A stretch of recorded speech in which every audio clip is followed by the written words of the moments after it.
Oh, vertical broadcast. Okay, race fans, welcome back in. We are live again. Week 2 of the Throttle Freaks new league, GT3 league. We got 75 minutes of GT3 racing tonight. First up, 35 minutes in the fixed series. Drivers currently on track, just starting out qualifying, and I am Rob Campbell. I'll be running production commentary in the booth. We got Richard Swindell with me. Richard, this week we're at Watkins Glen, a track that isn't too far from either one of us, about 2.5, 3 hours from each of us, kind of in our backyard. Yeah, it's not too far away, Rob, although I've never actually been there, but and I'm looking forward to tonight. I think it's going to be real exciting. I think we're going to see some great racing, especially through some of the interesting corners like Turn 1 or the bus stop chicane or Turn 9, that off camber, about 120-degree left-hander. Going to be some real good racing tonight, Rob. Yeah, we're running the full layout. I think they call it International with the boot. So full bus stop. I think they actually renamed it a year or so ago, the bus stop. I'm going to keep calling it the bus stop. We got the bus stop, full boot, and the full Monty of Watkins Glen. But while we're in qualifying, why don't we hop over, Rich, and we'll take a quick look at the schedule we've got coming up. So we're in week 2. We had Red Bull Ring last week. That was a good set of races that we had. They were in Watkins this week. Next week, we go to Portimao to Algarve. Then we follow that up with Mugello and then Road America. And then from there into round 6, we're going to see the Circuit of Americas, then back to Road Atlanta, off over to France for Le Mans, back to America for Sebring, and then we're going to finish up in Imola. I think I've said it from the very start. This is a schedule that I like. I can get behind this schedule. Oh, 100%, Rob. And I know you are, and I am, and I think, well, we both agree that Road America is a fantastic circuit, and I'm really looking forward to that one. Yeah, all the tracks in this series for this season, for both the fixed and the open, are great selections, and kudos to the organizers.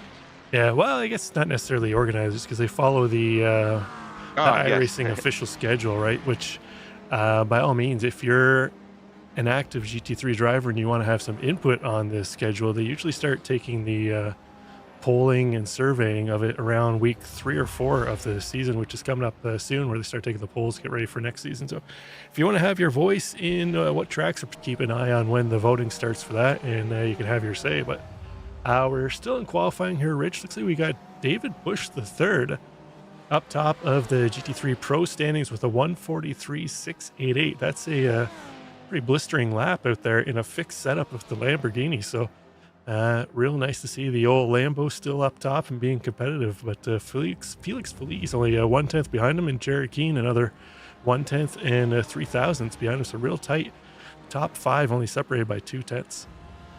Yeah, David Bush had a good outing last week, and we were quite surprised with that Lambo's performance. Looks like he's got a good handle on it. Very nice to see, because there aren't too many of them out there. Oh, for sure. There's it's a bit of a if it's a favorite, you still drive it, but otherwise you really don't see much use for the Lambo out there. A lot of people really shy away for it, but we're still got about half of qualifying to go. Let's take a quick look here, Rich, at the current championship standings after one round under our belt. Take a look at the pro standings first. We got Felix Feliz up top of the pro standings with 51 points by way of his win in pro last week. David Bush in second with 43 points. Colin McKenzie in third with 37 points. We see Brett Thurman, Jay Steffi round out the top 5, and we'll just give this like little quick click over here to show the rest of the drivers. We had a few with no points who didn't actually run a race yet, so they'll be looking to garner some points here this week. But quick hop over to our GT3 AM standings. What do you see there, Rich? Yeah, we see Ross Sortino sitting in first with 52 points, and he's followed by Luke Davis with 43 from Lunatic Racing. Then we've got Drew DeWeese, 37 points, followed by Dave Jensen, and then Nathan Doogie. Rounding out, we've got Kevin Bergquist. He's looking forward to finishing last tonight, from what I hear, Rob. So we had to make sure we're on the broadcast to capture that moment live, and we'll just scan through the rest of the field here. Yeah, we've got the rest of our field there. You can just see Alex right at the bottom. Alex and a few other drivers didn't make the race last week, so they'll be looking to improve here this week, and actually, well, they'll be looking to get some points on the board this week. But we'll take a gander now, Rich, at the team championships. So we got team championships involved in this season too as well. And we see the Lunatic Racing cars up top by via, I think, a second and third place finish last week. So that's why we see them up at the top with the top amount of points. Bean and O Cardomania in second with 73 points. SGE Esports in third. SRTE Green in fourth. And Riot Motorsports in fifth. So one race under the belt. Still plenty of room for our drivers and teams to shake and bake around there, Rich, and find their way up towards the top of the standings. Oh, for sure. And I mean, that's a nice thing. We've got a mixture of pro and M, but the team standings are all in one, so we've got a nice mixture. You know, it'd be interesting to see. We've got huge fields this season so far. I mean, it's the first season and a lot of entries, so there's going to be some good battling going on tonight and good tight racing, I expect. Yeah, Watkins, you know, I know you like Watkins. I like Watkins too as well, but it's one of those tracks, Rich, that there's not really a whole lot of real key overtaking opportunities here. Like you've got turn one, and then you've got, you know, kind of into the boot, but really you can, I guess you can throw it in the bus stop if you make the pass on the straightaway up through the S's, but really there's not, it's real high speed. There's not really any heavy braking sections to really make a move. I guess just at the heel of the boot is another spot, but it's not one of those tracks like say Road America, where we'll see later on that has plenty of overtaking opportunities. Yeah, it's going to be tough. I think the main overtaking opportunity is going to be turn one. But when we're coming down to that last lap, I think the drivers are going to use every opportunity anywhere they can to try to make a move and move up a spot where they can. Turn 9 is always an interesting spot with that off camber, very sharp left-hander going uphill and then leveling out. So it's also probably the trickiest corner in the track, in my opinion. So you get that a little wrong, and people are going to make big moves on you.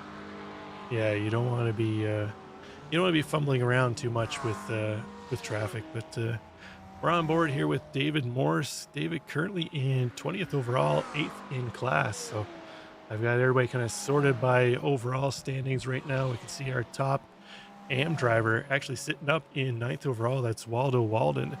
And we saw last week that the race was actually won by one of our AM drivers, Ross Sortino. So interesting to see how our AM drivers compete with the pro cars again this week, Rich. But I suspect we're going to have quite a bit of intermingling around too as well again this week. Yeah, if I recall correctly, Rob, I think the scoring is based on their finishing position. So every position counts. So you know the AMs aren't going to be afraid to go head to head, battling against the pros and try and retain that position. It's going to be a good tight one. I mean, it looks like we've got about 38 cars who've set laps so far tonight. So big field, fast track. It's going to be a battle.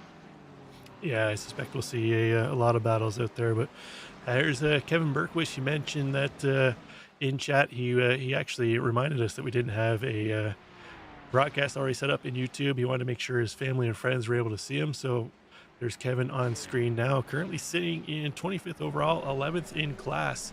So Kevin looking to start around mid-pack in the GT3 AM class. But again, its starting order is by overall position. So pros and AMs will be intermingled in around the starting grid, Rich. Yeah, what a beautiful paint job he's got on that car as well. And here we take a look at Jared Keane in the SRTE green car.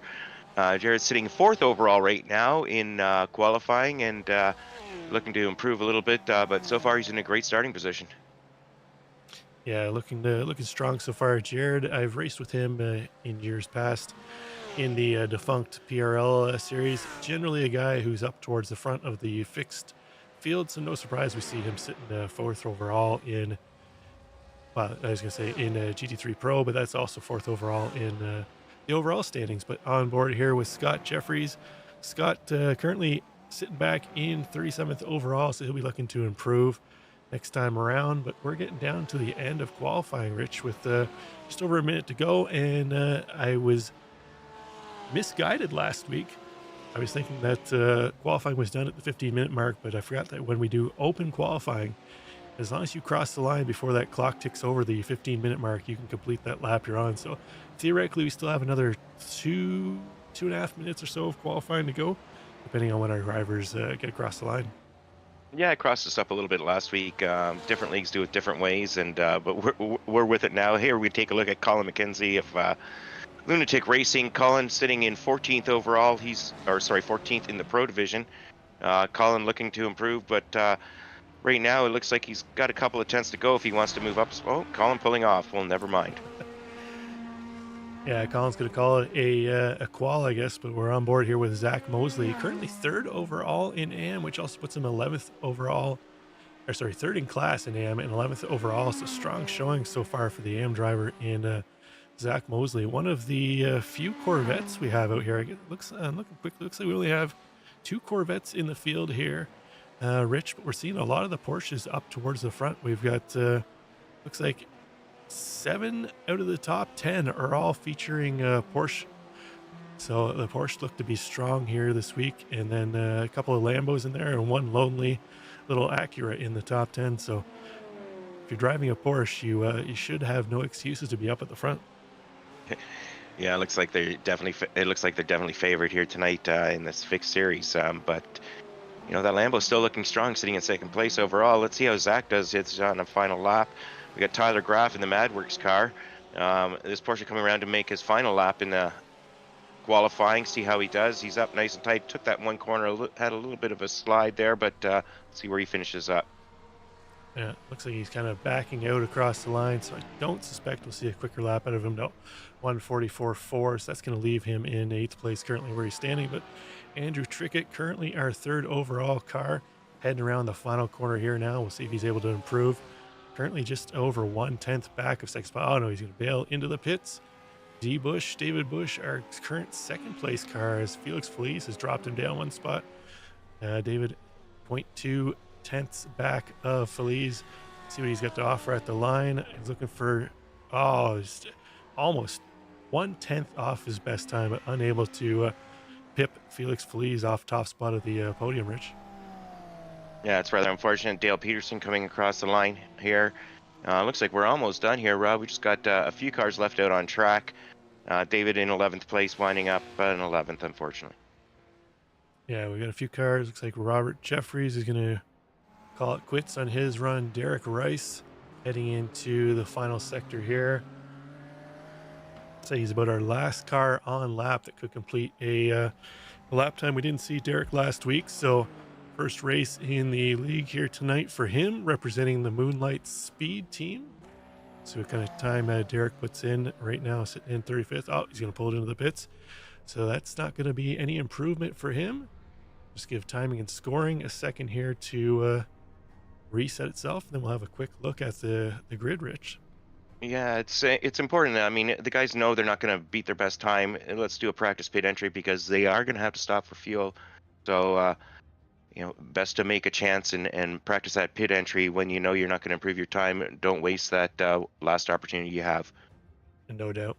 All right, so there we go. Qualifying is over. Felix Feliz is going to start on pole with David Bush III to his outside. Andrew Trickett and Jared Keane are going to make up the second row. Jay Steffi and Kyle Streckers in row 3 in 5th and 6th. Seb Gauthier and Tyler Graff in row 4 are 7th and 8th place. And then we get into our AM drivers. Waldo Walden's going to take pole in AM in the 5th row starting 9th. And Jacob Fichtner in 10th, Rich. Yeah, then we have Zach Mosley, another amateur, sitting at 11th. David Morse, great qualifying effort, 12th. Followed by Patrick Farrell in 13th. Joseph Carnes in 14th. Dale Peterson 15th. Eric Stout 16th. Then we have Nico Zanadakis in 17th, followed by Ross Thortino. Then we have Andrew Venaro and Josh Sheps.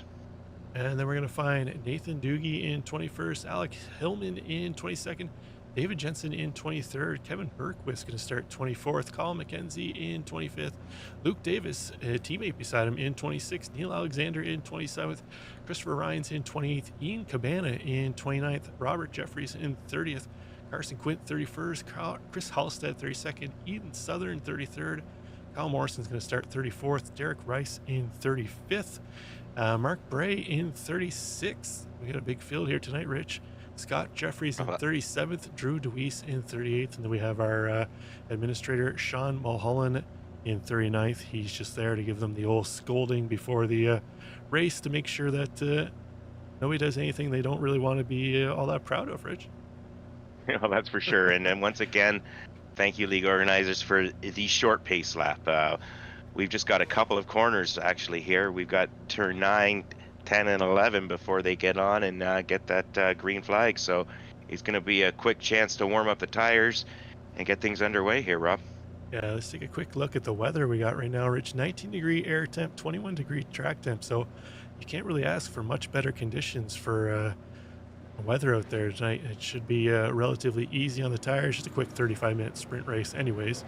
These cars should have no problem getting through that without using up their tires. But as you mentioned, we appreciate the short pace lap. We really don't want to sit through a whole pace lap.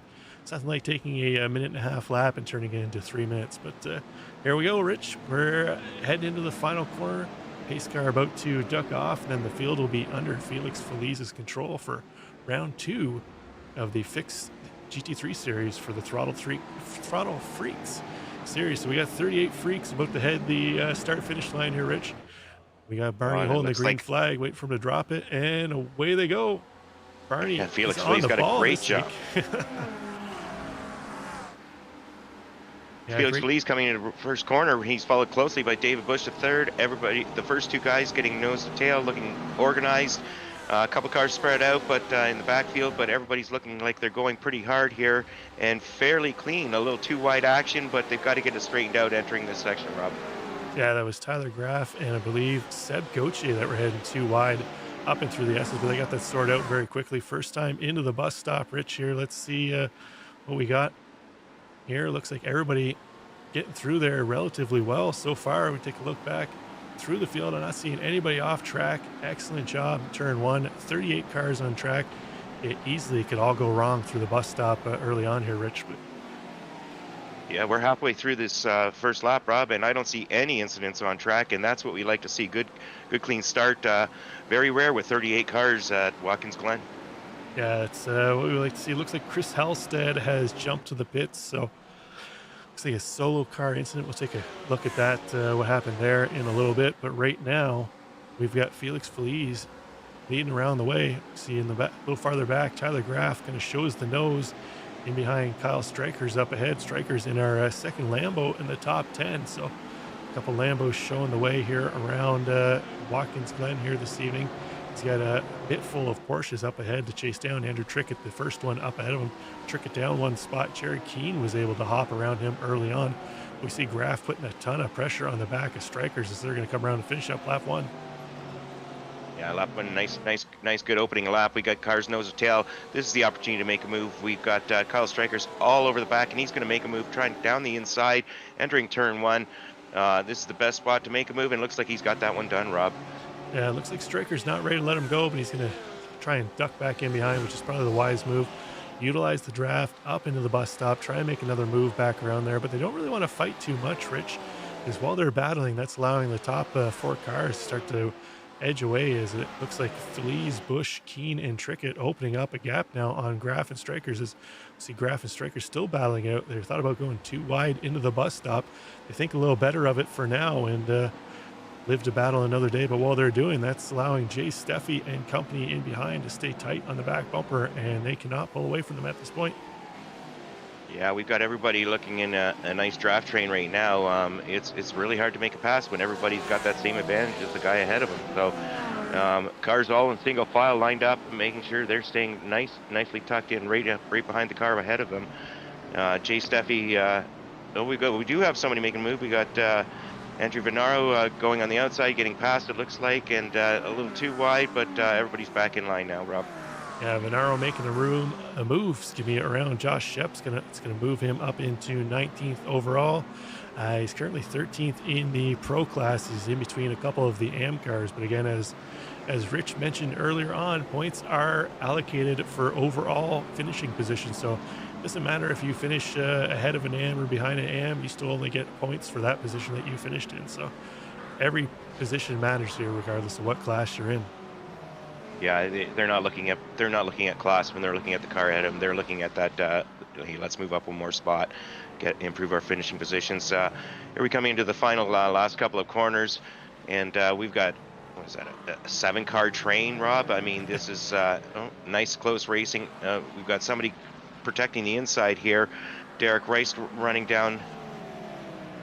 Man, Yeah, they're going. Looks like almost trying to go 3 wide. This is, oh, what a move! Late move, and we're still 3 wide. My Oh goodness. man, I don't know how that didn't end in tears there, Rich. But we see, looks I was like expecting the record to have to come out there, Rob, but better heads prevailed.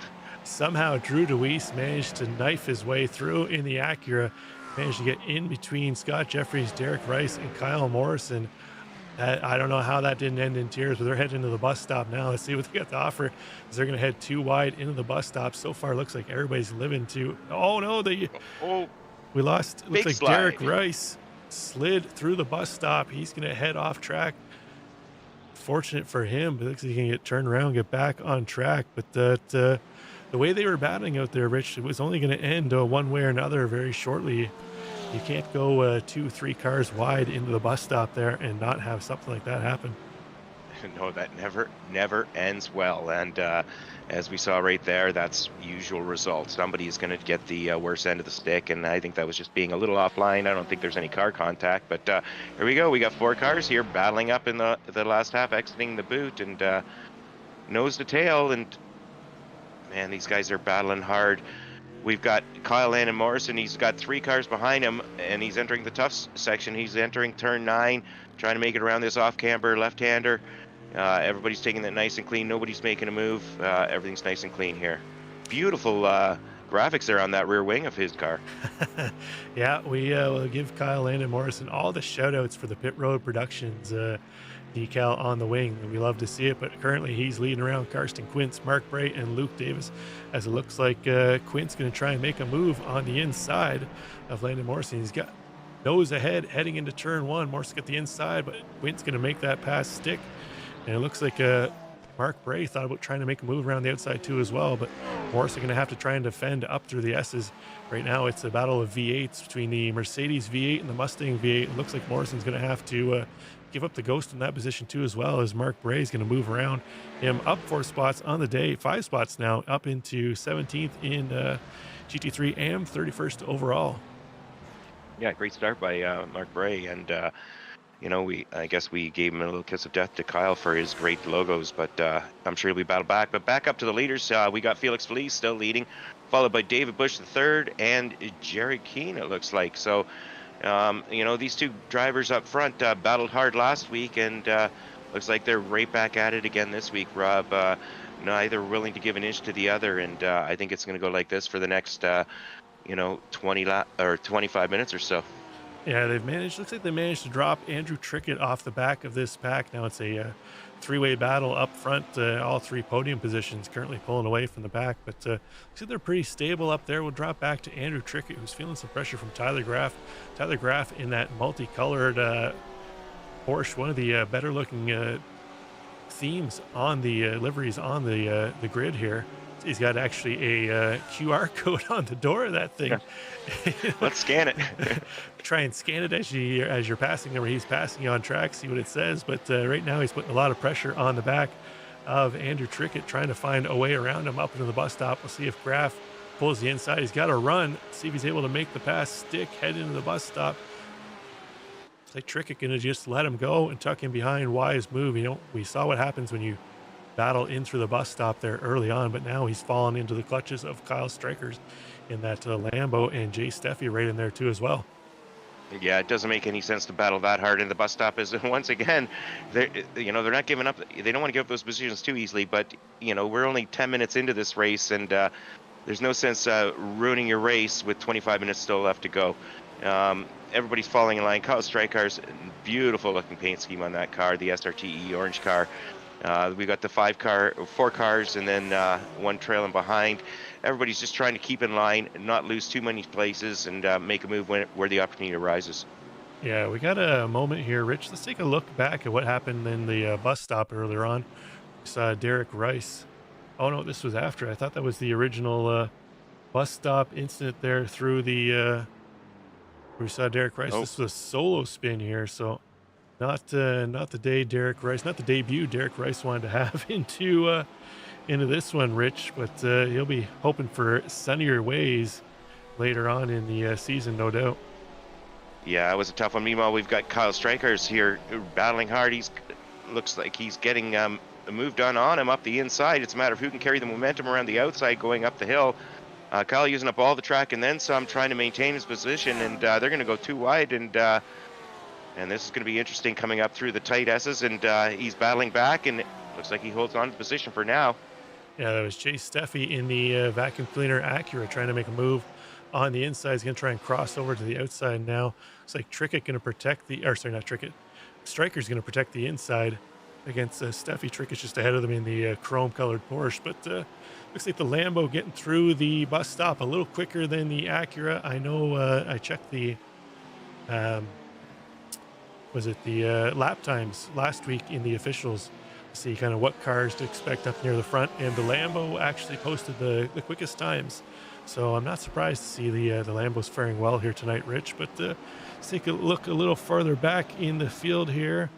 See if we can pick up some battles further back. We got Kevin Berquist. He's currently in 8th spot in the AM class. He's got the pro car of Colin McKenzie behind him. That's for 19th and 20th overall. So see Berquist trying to hold off the charging Acura in behind. And then we've got Robert Jeffries and Neil Alexander not too far back. But Kevin Berquist representing the Crikey Esports team. I think, did you race for them once upon a time, Rich, in the league? Or I don't think they would want me there, to be honest with you, but I have raced Kevin many times in the now on hiatus PRL, and had some good battles along the way. I know we both did. Now it looks like Kevin's getting Collins closed up a lot in that last couple of corners. He's moving a lot tighter, getting ready to see if he can take an opportunity entering turn one. It all depends on the exit they get out of this final corner going down the pit straightaway here, Rob. Yeah, they're going to come around to finish up lap 7, and they'll start lap 8 just at the 11-minute mark. So still another 24 minutes to go in this one, Rich. Seems like we've had a lot of excitement here so far for only 11 minutes into this one, so still plenty of time for our drivers to move up through the field. But let's take a quick look and see if we can find last week's winner, Ross Sortino. I'm showing him in the pits, so that's definitely not the way he wanted to start off round 2 here this week. But look, see McKenzie making a move to the inside of Berquist into the bus stop. Again, 2 different classes, but every position matters as far as points. McKenzie's going to make that pass, move and stick before the bus stop. That'll move him up into 19th overall and 12th into the pro class. Yeah, there wasn't much he could do there. They weren't in the draft of anybody ahead of him, so Kevin was really a sitting duck, and Colin took full advantage there. As we move back through the field, we've got Kyle Strikar's SRT orange car still in the middle of that pack. He's in the middle following Tyler Graff, Andrew Trickett with Jay Steffi, and I believe Steph Gauthier falling behind, making a move up the inside. We've got these guys battling nice and tight. That's a nice tough corner actually to try and make a move. Still hanging on to the inside, doesn't want to give up any positions. These guys are going to battle it out all the way through the final corner here, Rob. Yeah, it looks like Steffi's got the inside. If you can get a better run through that final corner, you should be able to make that pass stick. A little bit of a horsepower battle down the front straight, the vacuum cleaner versus the V10 of the Lambo. Looks like the Acura is going to make that position stick. Right now, Striker's having to deal with Seb Gauthier in behind. Gauthier going to try and capitalize on that too as well. Possibly seeing a wounded duck up ahead of him.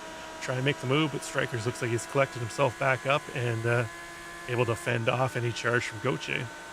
Hey, there's nothing wrong with vacuum cleaners. They need to race too, Rob. Don't be so cruel.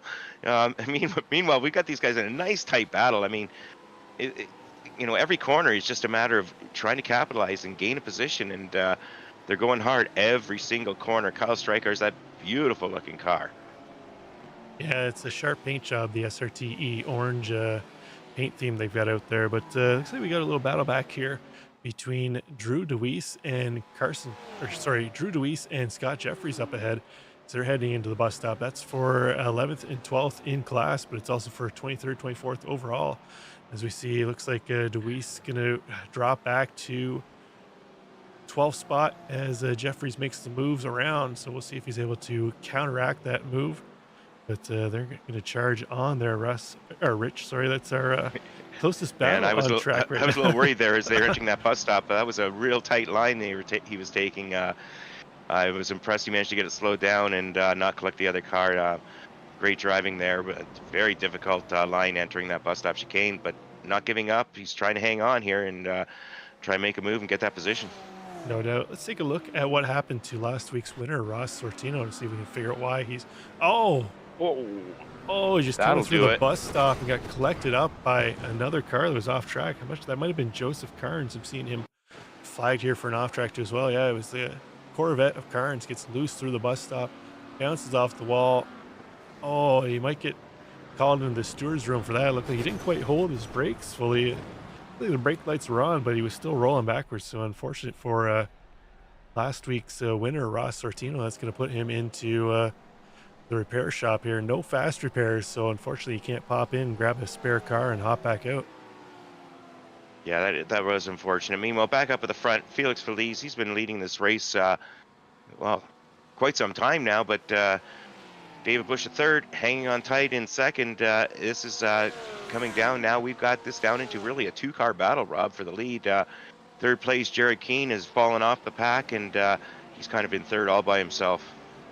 Yeah, a couple slower lap times last time by Keane. He was 3, almost 4 tenths slower than the 2 liters, so that's why we see him dropping off the back. But I mentioned it last week, David Bush III, driver I've raced with numerous times before, and I know he likes to kind of get settled into a pace, just kind of take what comes at him at the time. He's not really going to force anything. So as long as Felix Feliz doesn't really have any real errors, Bush is just going to sit patiently there, wait for an opportunity. Yeah, and that whoa, big Oh, and mistake. It looked like Felix Feliz losing the back end, and that promotes David Bush to third, up to first. Felix gathering it back up. Hopefully, he doesn't have too much damage, but he lost several positions there, Rob. yeah, I put the curse on him, Rich. I just got done mentioning as long as he didn't force an error on himself, that Bush wasn't going to try and force a move, but a commentator cursed him. So Felix, I apologize, but as you mentioned, that's going to move David Bush III up top of the standings. Jared Keane up into second now. Looks like Tyler Graff and Andrew Trickett were both able to get by Feliz, so he's going to drop from first all the way down to fifth. And a little bit of damage, but looks like Jay Steffi going to try and make a move around him into the bus stop. We'll see if Steffi's got enough momentum to get that pass done. Looks like he is.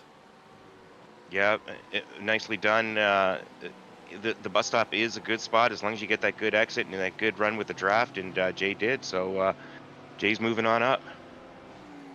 Yeah, definitely. Let's take a quick look here at what happened to Feliz again. Is just heading into the final corner, just got onto the throttle a little earlier. The pendulum effect of that Porsche with the rear motor over, or sorry, the motor in the rear over the rear axle. You get the back end swaying around, and it tends to just come around like that, snap around on you.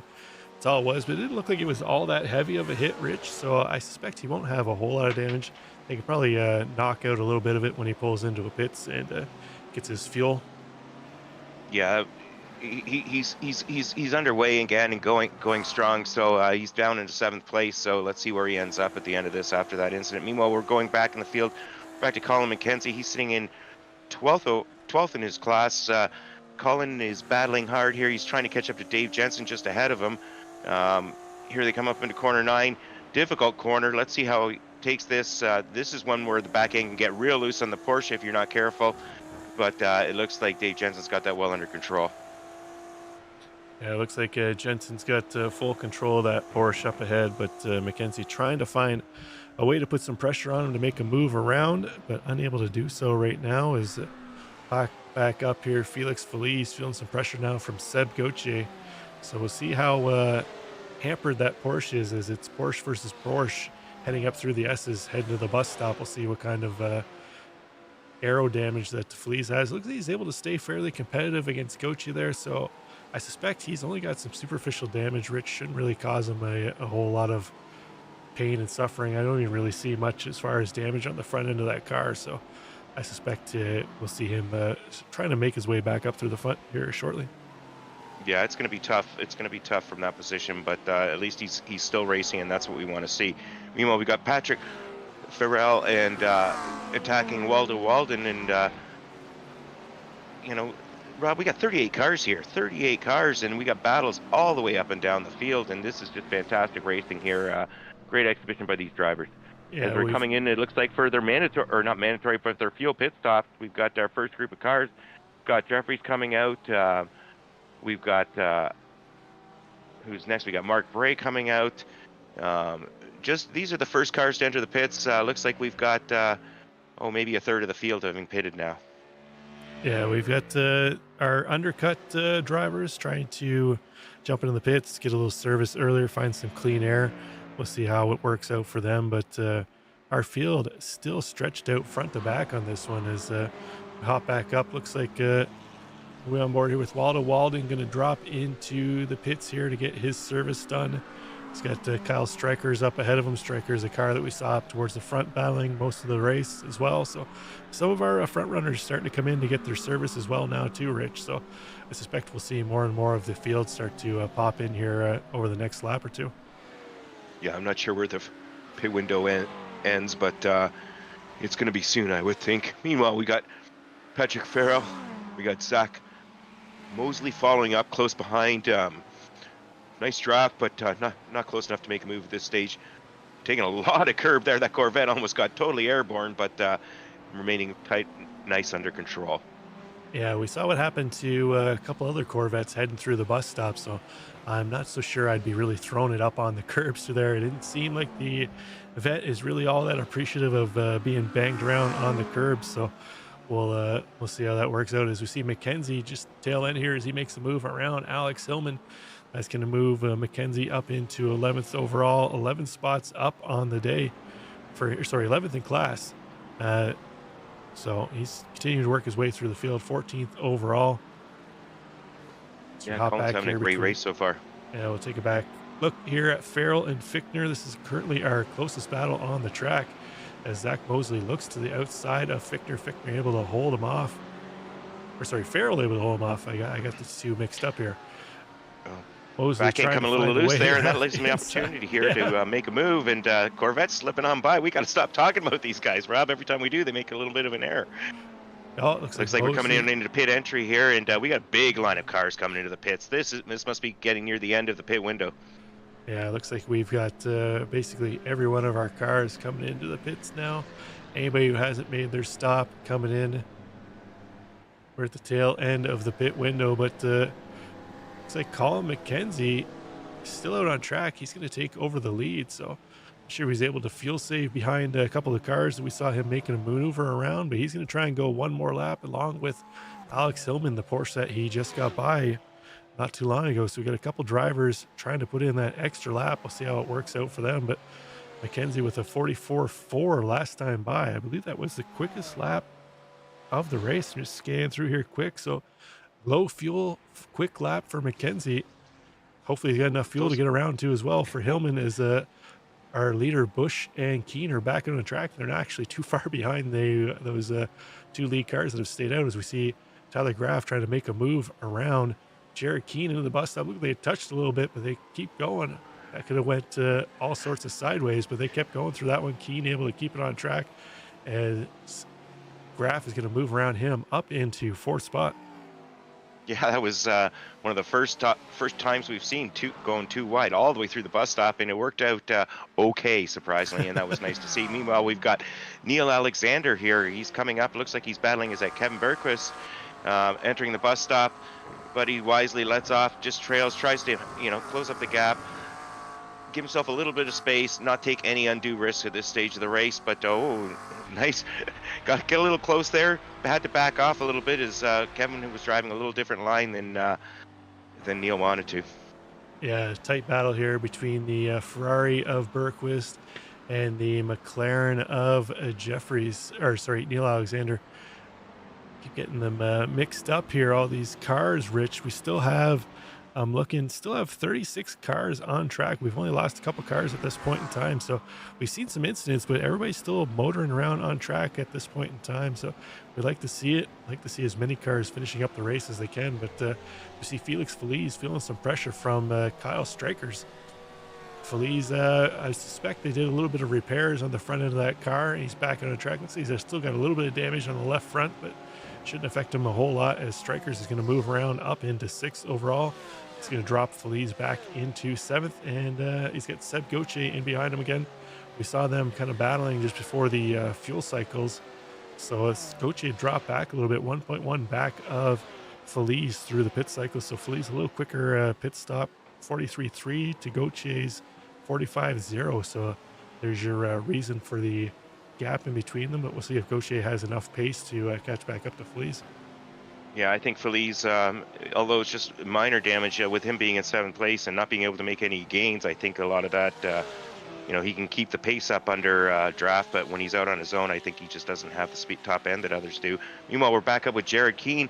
Jared trying to make a move on Tyler Graff with that very colorful paint job with lots of writing on the back end there. My eyes aren't so good, I can't read that, but man, he's nice and tight up here coming into the final sections of this this course. We've got Jared Keane all over the back. Yeah, Keane trying to put a whole lot of pressure on Graff as they're heading up back towards the start-finish line here now. A couple more corners to go, but we've seen some Porsches kind of slide out. This is where we saw Felix Feliz lose the back end earlier, but these two Porsches able to make it through there, Rich, without any real incident. They're going to head across the line to start another lap. Yeah, I think David Busch is loving this, hoping they keep battling, because the more they battle, the more he can maintain his lead. Right now, he's out of draft range, and he'll be happy to keep that way. He's got a couple-second lead on these guys. Now, hop back here to the battle between Neil Alexander and Kevin Berquist. Still status quo. Berquist still leading around Alexander. These two have been kind of fighting with knives through the last couple laps, Rich, with neither one really wanting to give up. But looks like Felix Feliz, now I mentioned that we might see Goche chase him back down, and now Goche is on the back bumper. Looks like Feliz has a teammate, though, in behind of Waldo Walden. They might be able to sandwich Seb Goche here. Might be able to try and work a little team magic to try and keep Feliz up ahead, but I think it's only a matter of time right now, looking at the pace difference between Feliz and Goche with that hurting Porsche of Feliz, that Goche is probably going to find a way around. Yeah, Goche really wants to get by Feliz as quickly as he can, because the longer he stays behind, the further back they fall from Kyle Strikers up ahead. Yeah, Strikers, once he got around Feliz, has started to stretch out a bit of a gap over Feliz, but looks like Feliz a little bit of the cork in the bottle right now with Goche. Goche would love to try and find a way around him so he can start to chase down Strikers up ahead, but it looks like time's going to start to be the enemy here for Goche, as we're getting into about 8 minutes left in this one, Rich. All of our fuel stops are done, so everybody's got hopefully enough fuel load to get them to the finish line. But yes, time will tell. Hopefully the guys spent enough time in the pits and made sure they got the cars as full as they needed to. Sometimes the calculations could be a bit off, though, so we'll see what happens. Yeah, no doubt. I've fallen victim to that before. Thanks, Race Labs, but I don't trust my fuel calculator anymore. I always got to give it that little bit of an extra click. Make sure you get that little bit extra fuel load. I'll give up a tenth or two in my pit stop just to make sure I got enough fuel to get to the end. But check back here, Patrick Farrell trying to find a way around Zach Mosley. These two have been battling ever since they came in for their pit service, Rich, with Farrell trying to find a way around Mosley. Mosley trying to make that Corvette as wide as he possibly can. So they're going to head into the bus stop. Looks like Farrell trying to make a move around the inside. He's going to make that move into the bus stop. That's going to drop Mosley in behind him. Mosley trying to get back through the inside. Oh, no. Oh, no. Oh, no. That hurt. That's the third Corvette we've seen go off in the bus stop. The bus stop is not Corvette friendly here this evening. You can't take that much curb in the Corvette and expect to live, not multiple times. He's gotten away with it a couple times before, and that car is heavily damaged. Yeah, let's take another look here. What happened to him? Yeah, he hit the wall pretty hard. Oh, he lost the back bumper. Looks like Netcode might have gave it back to him, but yeah, the suspension and steering definitely hurting on that Corvette as we see him kind of head off into the next corner. And I believe we caught it at the tail end where he's going to go off and tag the wall. I don't think he has any real steering at this point. There it is. Just along for the ride. That's unfortunate, Zach. Yeah, not much you can do. He had a strong run going, but these things happen. But up front, looks like Graf and Keen both going to tag the final wall as they're going to head across the line to finish up lap 17 and kick off lap 18. Yeah, that's that final wall is a good opportunity to just maybe try and knock the driver's side mirror off there, Rob, and lighten up the car a little bit, make it a little more aerodynamic like we used to do. And meanwhile, they're still 2 seconds behind David Bush and not really making any gains. Let's go back to Colin McKenzie here. Colin is sitting there in following Josh Sheps, trying to get a move done and coming up nice and tight, but not making a lunge here. Trying to get a good exit and try and maybe perhaps make a move entering that bus stop. Yeah, it's two cars in different classes battling, but like we mentioned before, every position matters. But we're getting down just over 5 minutes to go, Rich. So not a whole lot of time for our drivers to wait, try and make a move. They've got to try and push forward as quick as they can. But I'm having a look through the timing and scoring here to see where our biggest mover is right now. Drew DeWeese up 18 spots on the day. He is in 20th overall, but started back in 38th, tail end of the field. I don't even think he put in a time, but up 18 spots into 20th spot.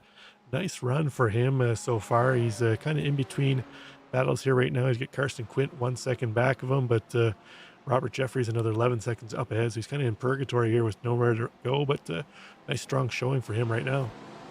Yeah, that vacuum cleaner car doesn't use much fuel, so that might have helped him in the pits gain a couple more spots. But here we go. We're keeping an eye on Felix Feliz and how he's doing. Felix still holding up Seb Gauthier. Seb hasn't been able to make a move. Felix, a little bit of a crippled car, but driving it very well in order to keep Seb behind him. Yeah, he's making it as wide as he can as you see them heading across the line. But now he's got his teammate Waldo Walden tucked up on the back of Seb Gauthier. And actually, I just saw something. It looked like Jacob Fichtner in behind. We're going to have a SRTE Green and SGE Esports battle here. If Fichtner can get up into this battle here, a couple teammates going at it with about 5 minutes to go. Could get exciting there, Rich. But let's take a look back here. Looks like McKenzie's gotten around Sheps.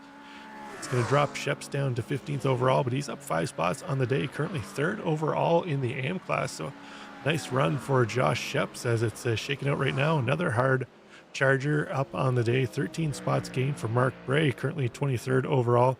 He's 11th in AM. Scott Jeffries as well, just up ahead of him, up 15 spots in the day. So a couple of cars in our mid pack here, Rich, really moving up through the standings. Yeah, it's nice to see guys like this. They don't always get all the screen time or the accolades, but they're moving hard, they're racing hard, and they're moving up. And if you start near the back, the only place to go is forward, and Mark Bray giving us a good example of that. Meanwhile, back up towards the front, Tyler Graf going a little wide, but that's okay. And well, they're going even wider behind them.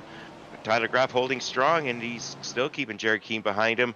But meanwhile, it looks like they're closing up just slightly on David Bush III, but he's still got almost a 2-second lead from the guys behind him. No danger right now as long as he keeps maintaining this pace. Yeah, they've got the gap under 2 seconds. I think Bush was up to about 2.5. I think was his max. He was ahead, so they're cutting into it as it looks like they've stopped kind of battling between them, and they're starting to kind of push forward and work forward. But I think they're going to run out of time. With under 3 minutes to go, that's probably about 2 more laps. They might just come down to getting within a half second or so. But once they get into draft range, Rich, it could be all bets off. But right now, it looks like Gauthier might have finally found a way around Feliz. They're heading through the S's up the hill.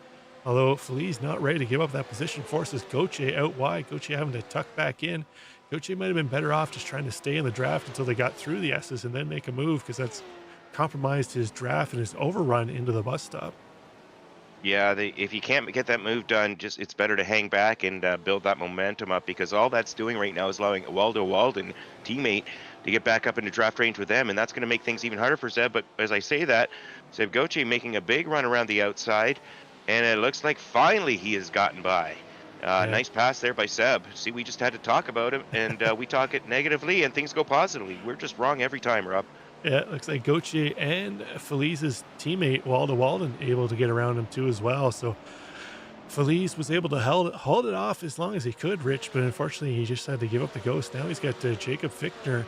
That's Seb Gauthier's teammate in behind him. So I mentioned that you might be able to catch this battle, but now the two SGE esports drivers are now stuck in between the SRTE Really trying to cars. mess us up here Jeez. with these letters. Too many S's, too many SRTE, E's. SGE, yeah, there's too many of them out there, but they're going to head across the line. We're on board here with Trigger. There's the white flag. This will be the final lap around as Barney's just feverishly waving that white Oh flag. my goodness. Barney been working out there. Barney's making sure they all know, but take a quick look. See something happened to Walden here at the end. I got him flagged here for a crash. Let's see. He just got around his teammate heading into the penultimate corner. Oh, and same thing we saw happen to his teammate Felix Feliz. A little softer touch of the wall, but it's unfortunate for Waldo. He just managed to get himself up into the top seventh, and he's going to drop back. That's going to hurt his race for sure. But up front, David Bush still holding strong. That gap down to 1.6. Graf and Keen are going to run out of time to try and chase down our leader. See if they're starting to battle. Looks like Keen thinking about trying to put some pressure on Graf, trying to take away that second spot on the podium, but Graf holding strong, trying to throw it deep into the corner, running out a little wider so he can get earlier back on the throttle. Keen taking a little bit of a tighter line through there. It looks like David Bush III has done a great job. I mean, the gap's down to 1.5 seconds, but that's enough with just a couple corners, as long as he doesn't make a mistake. This is his to lose. Meanwhile, we've got the second and third place cars battling hard, but Graf is doing a great job of making sure that Keen has nowhere to go and can't get by him. Great lines. We just got a couple corners left, and it's now or never time. Yeah, I don't think Keen's going to have that chance. Graf holding it tight, able to fight him off. Keen needs a real great exit through here, make a move, and he's not going to get it. As you see, David Bush III coming out of the final corner. He's going to take checkered flag. Graf in second, Keen in third. Steffi and Trickett going to round out the top five here. As we drop back, see Seb Gauthier make his way around the lap car of Chris Halstead. That's going to finish him up in 7th and 8th place. So we got a battle between Farrell and Fichtner to the line. It's not going to happen there for Farrell. He's going to have to hold on. It's like Josh Shep's he's almost pushing Walden across the line. Walden, we saw have that spin in the last corner. He's going to get himself turned back around and across the line. Mark Bray might have something for Scott Jeffries. They're heading into the final set of corners here. That's a battle for 22nd overall. Jeffries up ahead in the blue and black Porsche, trying to hold off that Mustang of Mark Bray.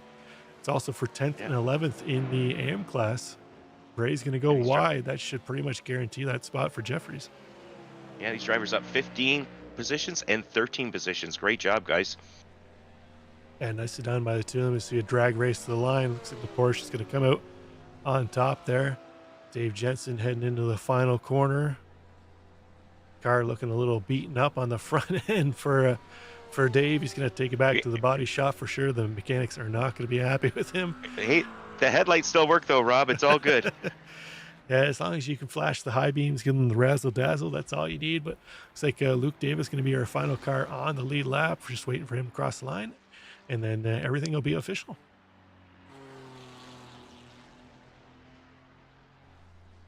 So that was 35 minutes of the fixed GT3 action, Rich. We saw a lot of... Oh, somebody blew up there at the line. We saw a lot of battles all throughout this one. So excellent racing throughout. 38 cars on track. It was a little dicey here and there, but overall, we had a great race. Yeah, much like last week. I mean, we had 38 cars in here, and I think we have 35 finished on the lead lap. So great stuff. Let's look at the results, Rob. Yeah, we as we mentioned, David Bush III is going to bring it home on top step of the podium. Tyler Graf was able to hold off Jarrett Keen to take second. Keen's going to have to settle for third. Jay Steffi in fourth. Andrew Trickett in fifth. Kyle Strikers in sixth. Seb Gauthier in seventh. Felix Feliz in eighth. Then we see our first AM driver, Jacob Fichtner, in ninth. Patrick Farrell in 10th. Dale Peterson 11th. Andrew Venaro 12th. Colin McKenzie up into 13th. Walden in 14th. Josh Sheps 15th, Alex Hillman 16th, Kevin Burke was 17th, Neil Alexander 18th, Robert Jeffries in 19th, and right out the top 20 is Dale DeWeese. Who do we have after that, Rich? Oops. Well, after Drew That's DeWeese, we've got. That's okay. We'll that's make sure we got him right. me hitting the Let's wrong go up button. to. There we go. Here we go. In 21st, Karsten Quint, followed by Scott Jeffries, Mark Bray, 23rd, Dave Jensen in 24th.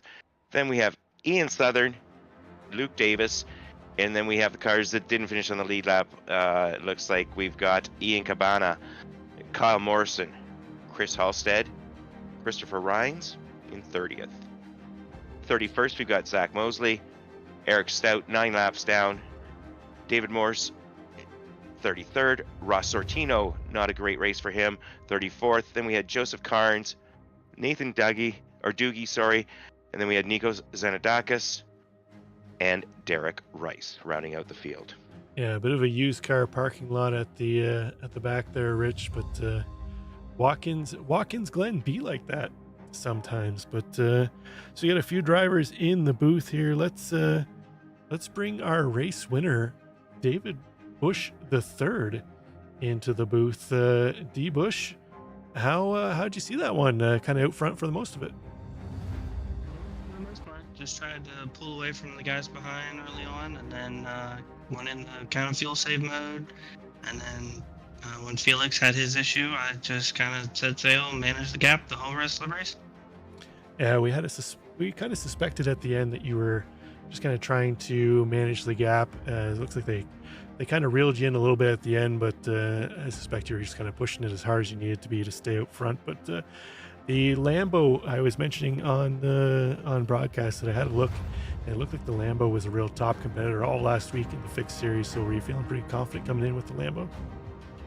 Oh yeah, I mean the car and this track are my two favorite things on the service, and ever since they did the reskin on this track, the Lambo has just had a significant advantage going through the bus stop.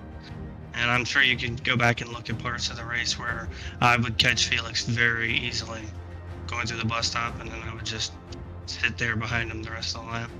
And that's just where the car excels at, here at least. Yeah, it looked real strong. But next week we head to Portimao Algarve, one of the newer tracks in the service. Do you have much experience there? I don't have any experience there. I don't even own the track. I guess it's going to be a week of practice for you then. Yeah, good week of practice. Time to learn. Before we let you go, David, anybody you want to shout out? Shout out to Lunatic Racing. Appreciate you guys for being here to broadcast to everyone. Appreciate anybody who's out watching. Share with anyone you know. The more eyes, the better. Exactly. Well, good luck practicing this week, David, and hopefully we see you up towards the front again next week. All right, thanks. All right, that was our winner, David Bush III. Let's bring Tyler Graff in here and Richard Swindell. Looks like he caught up with Tyler. Hey, Tyler, congratulations on second place. Job well done. How was it for you tonight? Thanks. Yeah, it was a fun race. It seems like Watkins Glen is either fun or you're just kind of draft locked and kind of pulling your hair out the whole time. So, I don't know, being able to make moves and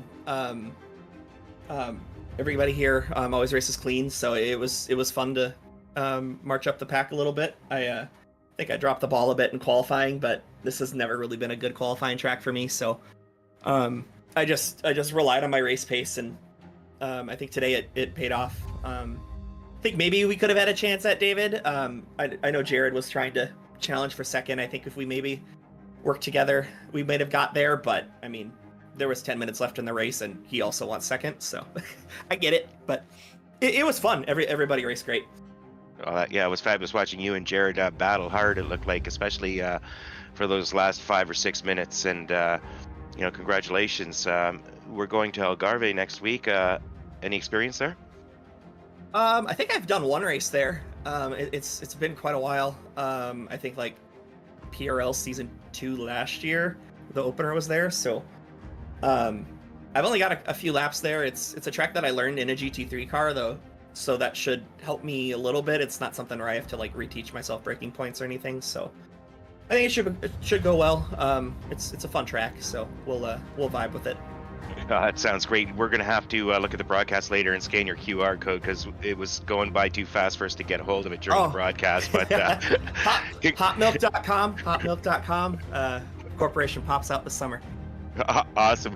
I was just going to ask if you had any shout outs, but it looks like you just got it in. So congratulations we on your got congratulations on your second place, Tyler, and thanks for the great racing and entertainment for us.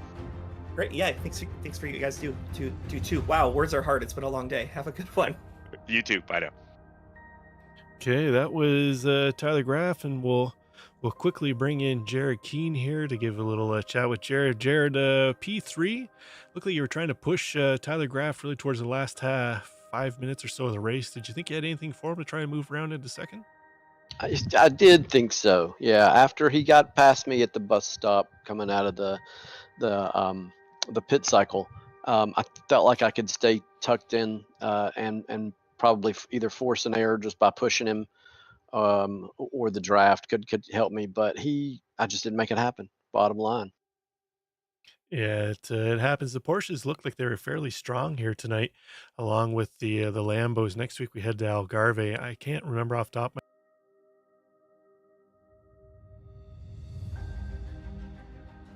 Oh, sorry, you cut out. Oh, okay. Sorry. Yeah, I just had sorry, I had an issue there.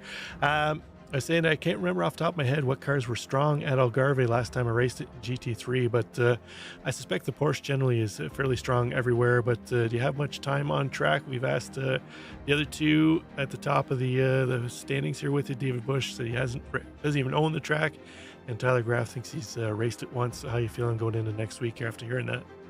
Well, that's great news. Because it is a new track to the community, and so it'll be a pretty steep learning curve for everybody. I suspect Porsches will do pretty well there, with tracks that have some slow turns in it. You tend to be able to get the power down with the rear weight. So, but those Lambos are so pointy and powerful, and there's a few very fast turns too, where they excel. So, I like my chances, and I like it that it's a new track. We can, learning curve can be steep, and you can outwork them. No doubt. Before we let you go, Jared, anybody you want to shout out before we head out? Well, I had 3 other teammates in the top 10, so that was a really good night for SRT. And my mom and dad, James and Jackie, always watch the broadcast. So yeah, my family that put up with this craziness, and all the guys here, man. What a great league that we've just continued on, and I know that the telecast is top notch. Can't wait to go watch. Perfect. Well, good luck to you, Jared. Hopefully we see you back up top again next week. I hope so. See you then. Okay, Rich, that's going to wrap us up here at the Fix Series. We're going to take a quick break, and then we'll come right back and get into the Open Series here shortly. So everyone hanging around there, just hang on. We'll be back shortly.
Okay, Rich, we are back again.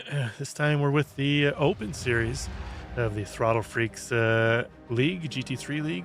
This time our drivers are not locked into fixed setups. They can make numerous different changes to the setups that they want, but qualifying underway in this one. We've only got a few minutes left in qualifying, so we don't need to bother looking at the schedule. It's the same schedule. We're back at Watkins Glen again. Same Yeah, it place. makes it easy for makes it easy for us. We don't have to learn a new track all of a sudden or travel hundreds or thousands of miles between races. We get to sit right here. Meanwhile, we've just got it looks like 3.5 minutes left to go, and Nane Tavares is sitting second behind Fernando Jaquez. Those two drivers were up near the front last week, and expect to see them there again. We got Douglas Corey sitting in 8th right now in class. Using the draft, it looks like, because the only way you're going to set yourself a nice fast qualifying lap is to be in draft range, because that's what the fastest teams are doing. They're working together, trying to take advantage of where they can. Yeah, no doubt. And again, same setup as last race, where our drivers are awarded points based on their overall finishing position. Their position in class doesn't necessarily matter as far as points. So you got an AM driver or pro driver ahead of you, you want to get around him no matter what. But yeah, a few minutes to go here, Rich. Let's take a quick look at the championship standings for the Open Series. Let's take a look here first at the Pro, as we got Nene Tavares via winning last week, 51 points up top. Fernando Jaquez in second with 44 points. Juan Malagon in third with 37 points. You see the CRT Chabao racing team top 3 spots there, so expect to see them up top of the team standings here shortly. But Gonzalo Cortez currently in 4th, Emmett Lundquist rounding out 5th spot, and you can see the rest of the top 10 there. Would you lead us through the AM standings, Rich? Yeah, in the amateur SRTE green car of Corey Sircone, followed by Matt Stadnik. Then we have Joey Costello, Louis Grion. Then we had Tony Costello, followed by Aaron Lewis, Pete Majaya, Devin Brock, and then we've got the rest running out the field. Yeah, then we'll quickly take a look at our team championships here. And as I mentioned, no surprise, CRT Chabao racing team up top with the 3 Dominican drivers finishing top 3 all on the same team. No surprise to see that, but not too far ahead actually of SRTE Green. So SRTE Green looks like they might be formidable here in the points. If they can try and pip off a couple of the Chabao racing team drivers, they might be able to have a play for the team championships. But and then third place SRTE Orange, followed by PLR Simsport, and then the Solpec Precision Racing Team rounding out the top 5 in the team standings. Nice battle to start, but and oh man, that first place team is doing well. Meanwhile, we've got anybody crossing now. This is their last lap, and let's see where we end up. We've got David Mendonca. No, I'm kidding you. It's David Mendoza coming around here, finishing up his final lap. He's looking to move up from 3rd place right now. Has nobody to draft with, so it'll be interesting to see where he finishes this.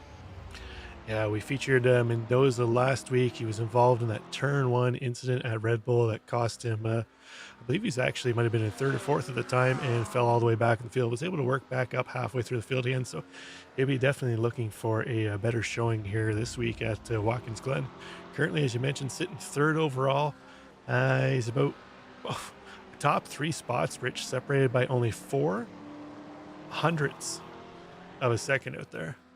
So very, very tight. Very, very tight. Actually, I'm looking all through our, top 10, only separated by 2/10. If we go all the way back to 14th place, only separated by 3/10. So almost 15 drivers within 3/10 of each other, Rich. If that spells what kind of racing we're going to see here tonight, it's going to be tight quarters in the We're going to have series. to be on our toes, Rob. We're going to have to be on our toes because, man, these guys are close, very close. Meanwhile, we're looking at Adam Ostrich, Canadian driver, sitting there in 13th place in his class right now, looking to round out and finish off his lap. We don't have many cars left. Just there's like 2 or 3 corners left to go. Looking to improve, move up from 13th in AM. Let's see how he does here. Yeah, Ostrich currently sitting in 22nd with a 144.1. Maybe looking to improve on that. He's going to be our last car heading to the line here. So let's see what time Ostrich pulls out.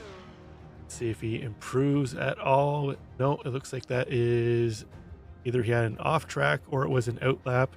Fortunately for him, he's not going to improve his position. Okay, so I think that's all the cars we have on track, Rob. So we'll just wait for timing and scoring to update us with the final results, and we'll get the grid up. Yeah, once it clicks over there, we'll get underway. It looks like it's still showing Ostrich as live for some reason. Okay, there we go. So now we should be able to click over and have a look at our grid, Rich, but it's still not. We've still got a few seconds left for the official to end, so should come up any time now, Rob. Yeah, there we go. It's making me work for it, Rich, but we see Fernando Jacquez up top of the standings here again on pole. You have teammate Nene Tavares in second, David Mendonza in third, his teammate Kevin Simpson in fourth. So team battle up front here between the Solpac Precision cars and the CRT Chapao cars. Blake Ziti, strong showing for the AM driver in fifth spot. Emmett Lundquist in sixth. Luis Grullon in seventh. Matt Stadniak in eighth. Jim Feliz in ninth. Juan Malagon going to round out the top 10. Yeah, in 11th, we've got Oliver Rodriguez, followed by Corey Sircone. In 13th, we've got Pete Majaya, followed by William Fenson. In 15th, Devin Brock, followed by Douglas Corey. Then we have Joey Costello, followed by Josh Spears. Running out the top 20, we've got Artie Mercedes, followed by Nestor Santana. And then we're going to find Fernando Torres in 21st, Adam Ostrich in 22nd, Sean Carmody in 23rd, Ivan Bissono in 24th. And then I believe we have one more driver, Bryce Bombeck, going to wrap up the tail end of the field. So 25 drivers hitting the grid tonight in the Open Series. We had 38 in the Fixed Series. We saw how tight and colluded it was out there, Rich. So I suspect we'll have a little more space to race here in the Open Series. But again, our drivers a little quicker on pace. Open setups, they can run a little less downforce, a little more top end speed on the straights, where Watkins is a real top end favorable track. So it'll be interesting to see how it works out. We got a couple Ferraris leading around this one. I don't see any Lambos in the field here. We saw the Lambos were strong last race, but we got two Ferraris, a Porsche, a couple Acuras, a couple McLarens, another Porsche, and a Acura and a Mercedes rounding out the top 10. So interesting to see some different makes up top of the open setup field. Yeah, I think these the Lambo does have some advantages, obviously, based on what we saw the last race. But when you're as fast as Fernando and I, it doesn't matter what you're driving, really, Rob. And these teammates looking to take advantage of starting 1-2, try and block it out as we come around the final corner. We were on this short pace lap, and they're getting ready to go. And Barney's sitting there with a green flag, ready to wave it. And away we go, Rob. We're live. That's it. We're off into turn one, Rich. Hopefully we can have another clean turn one as we saw last time by. Got a few cars moving in around into turn one, but it looks like so far, looks like everyone able to get through. Devin Brock's going to go out wide. It's going to put them 4 wide heading up in through the S's. They get it all sorted out. 2 wide we can handle. 4 wide we don't want to see, that's for sure. But it's like Ivan Bassano is going to start from the pits. Interesting strategy, but he's rolling out of the pit stop here now as we're heading into the bus stop for the first time around. Fernando Jacquez is going to lead them through with teammate Danny Tavares in behind, Mendonça and Simpson, the other 2 teammates in behind here, although they're rocking different paint schemes, but they're both Solpac Precision drivers. And then they have a fellow Solpac driver, Emmett Lundquist, in behind. So interesting battle up top here in the pro class, also leading around the field here tonight, Rich. Yeah, it's been a pretty clean start, but it looks like we lost Jim Feliz. Something happened to him. It looks like he may have had an off-track Rob, and he had to jump to the pits as well. Unfortunate for Jim on this start of this race. Yeah, I'll take a quick look here at what happened to Feliz. He's on the inside of the Acura. It looks like he just bailed. Not sure if that was a connection issue or something, but he just pulled it right off to the right side there and bailed. So unfortunate race start for Feliz, but we'll see if he pops back out on track, or maybe he'll jump into chat and give We us had a an idea spin what back there, happened. Rob, it looks like. Douglas Curry off track in the Acura. It's one of the CRT Chibao Racing Team AM drivers. Take a quick look Rather here at unfortunate. what happened to Curry. He looks like he was battling one of his teammates on the inside. We have team on team. Oh, it did. Oh, Friendly yeah, it looks fire like there. Oh yeah, you never want to get spun out. I don't know what happened there exactly, but they definitely touched, and that cost them several positions. Meanwhile, we're going to go back up to the front. We've got Fernando Jacas still leading this race, followed by Nani Tavares. David Mendonça sitting in third. Looks like the cars behind are running nose to tail and just lined up. Everybody taking advantage of the draft. The one thing that Fernando can't do is take advantage of the draft here, because he's leading this train, allows the other drivers to close up as they enter the bus stop. Yeah, I see that kind of speed that they're carrying in through the bus stop there. It's no surprise that we've seen a number of wrecks out there when you're carrying that kind of speed in so tight to the wall, Rich. Any wrong move, and we've seen what happens, especially if you're driving a Corvette, where we don't have any Corvettes in the Open Series race here tonight. So yeah, and once the drivers pick their car, they're kind of set for the season, unless they're willing to take a penalty point, several penalty points to make a change. So I'd expect to see drivers maintain that same car all through the season, and we're not going to have any Corvettes here. Meanwhile, nose to tail, it looks like we got about 10 cars running here. Rob, we got Blake Ziti sitting up there in second in class. He started up near the front, but looks like he may have dropped a couple of positions early on. yeah, Blake Seedy was our highest placed AM driver in the standings. He's dropped back 2 spots from where he qualified, but he's in behind Luis Grullon, our current top placed AM driver. So Blake will be trying to find a way back around Luis to get near the top of the AM standings, but they're still in touch. They've got the Solpec car of Emmett Lundquist up ahead, and Kevin Simpson up ahead too as well. So they're within touch of the top 5. Actually, it doesn't look like anybody's really been able to break away, Rich, all amongst the pack, all the way back to 13th place. We've only got them separated by 2.5 seconds. So we've got a train of about 13 cars here still going around Watkins Glen. Yeah, it's all important. You got to stay in that draft, because once you lose touch, you're never going to make those positions up unless somebody makes a big mistake. Meanwhile, we're looking at Matt Stadniak, sitting third in class right now. He's having a good battle. It looks like he's trying to catch Oliver Rodriguez Santos. Content, though, to stay right behind in line going through the bus stop. There was no move to be made there. Meanwhile, we've got a big spin, a big crash on the exit of the bus stop with those cars.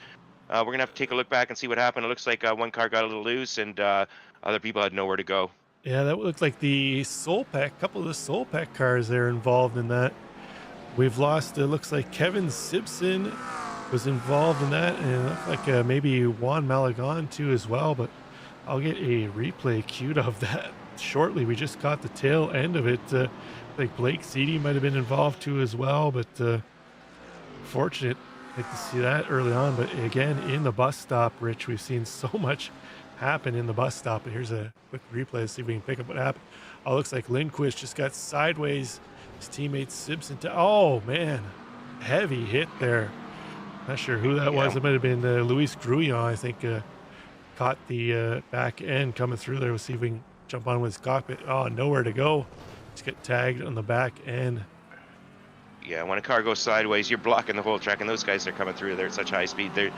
There's nothing you can do if you're behind. You can hit the brakes as much as you want, but you're pretty much counting on, you're throwing some horseshoes and hoping you get lucky. Yeah, it looked like Blake Seedy involved in that too as well. Let's see if we can see what happened to Blake.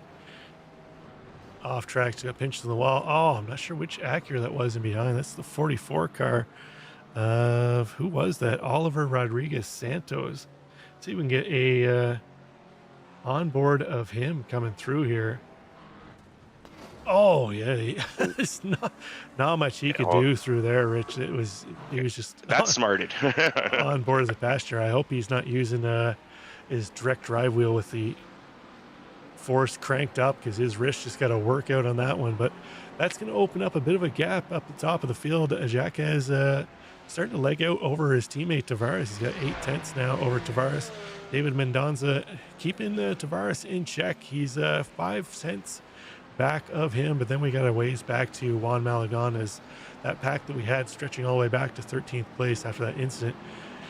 It's really opened up the gap, but I'm surprised to see Emmett Lindquist actually, he made it through that fairly unscathed. The car that kind of set it all off, got sideways heading through the bus stop, was able to continue on. Unfortunately, other cars in behind didn't fare so well as Luis Grullon.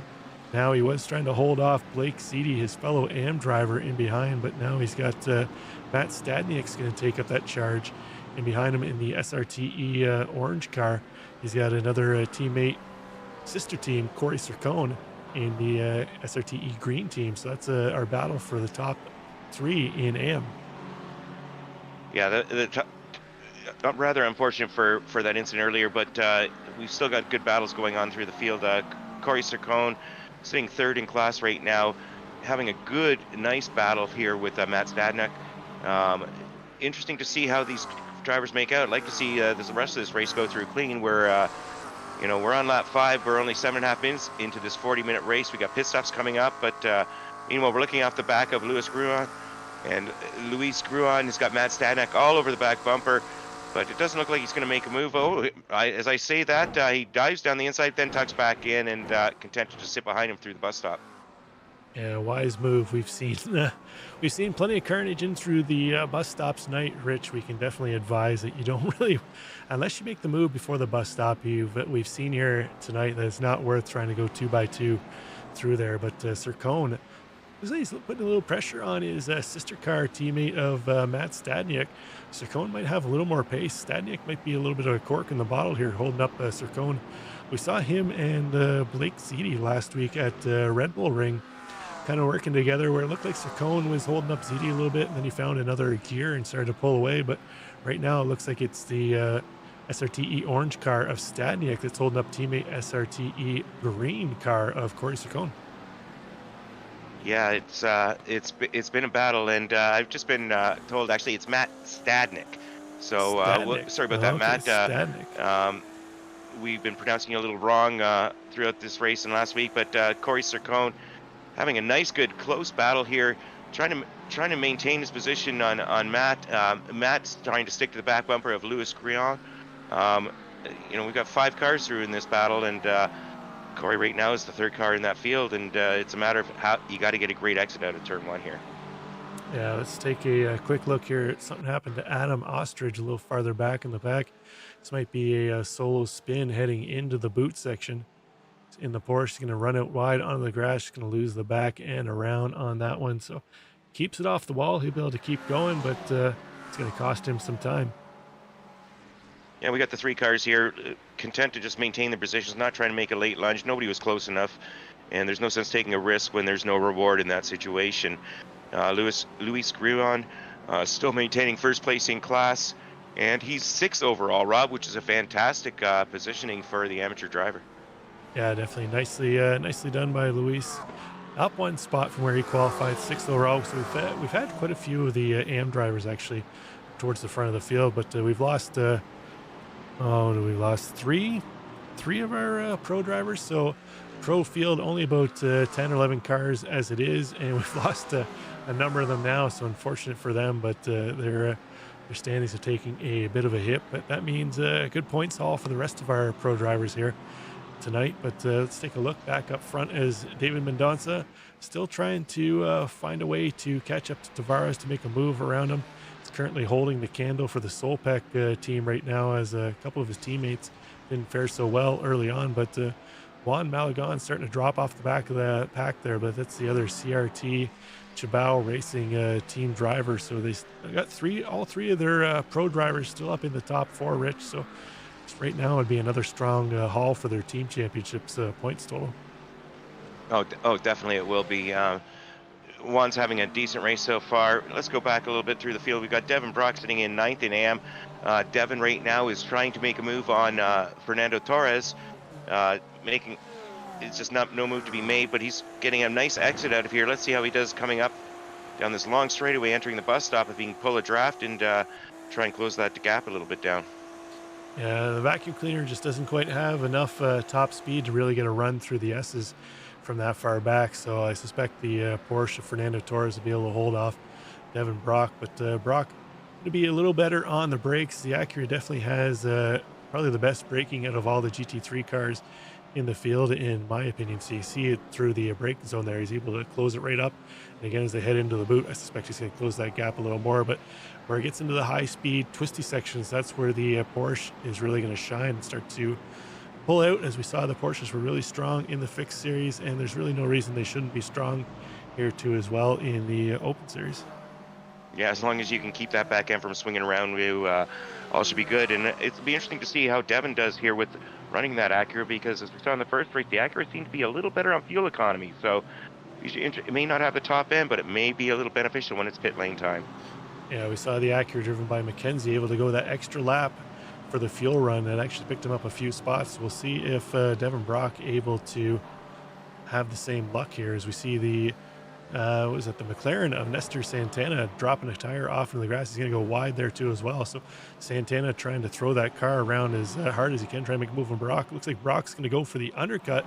So he's going to be our first driver in for a scheduled pit stop. So undercut at play here tonight. We'll see how that works out as the rest of the field starts to come around for their service. But right now, still same three drivers up front, although Mendoza starting to close down the gap on Tavares up ahead.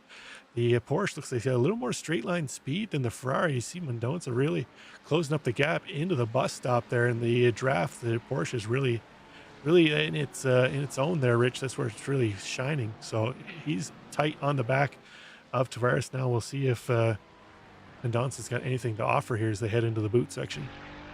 Yeah, that Porsche is really good over the curbs, and David is doing a great job of driving it. It's just a matter of keeping that back end planted. So he's making a charge, but all this charging is really allowing Fernando Jacas to jump out into a lead, and these guys don't start working together. He's gone, but perhaps Nani Tavares doesn't want to close up and is content to battle for second and let his teammate take the victory. Yeah, I don't think he'll be too heartbroken if he manages to hold Mendoza off from charging up and taking that spot from Jacas, but we still got a long way to go. We're only almost 14 minutes into this one. 5-minute longer race than we had in the fixed series, 40 minutes versus the 35 minutes we had in the fixed race previously. But this pack here, led around by Luis Grullon, is starting to grow as Fenson and Pete Mejia starting to lurk in the background there. They want to get up involved in this battle for 6 spots. So a lot of our AM drivers starting to jockey at the top end of the AM standings here, Rich.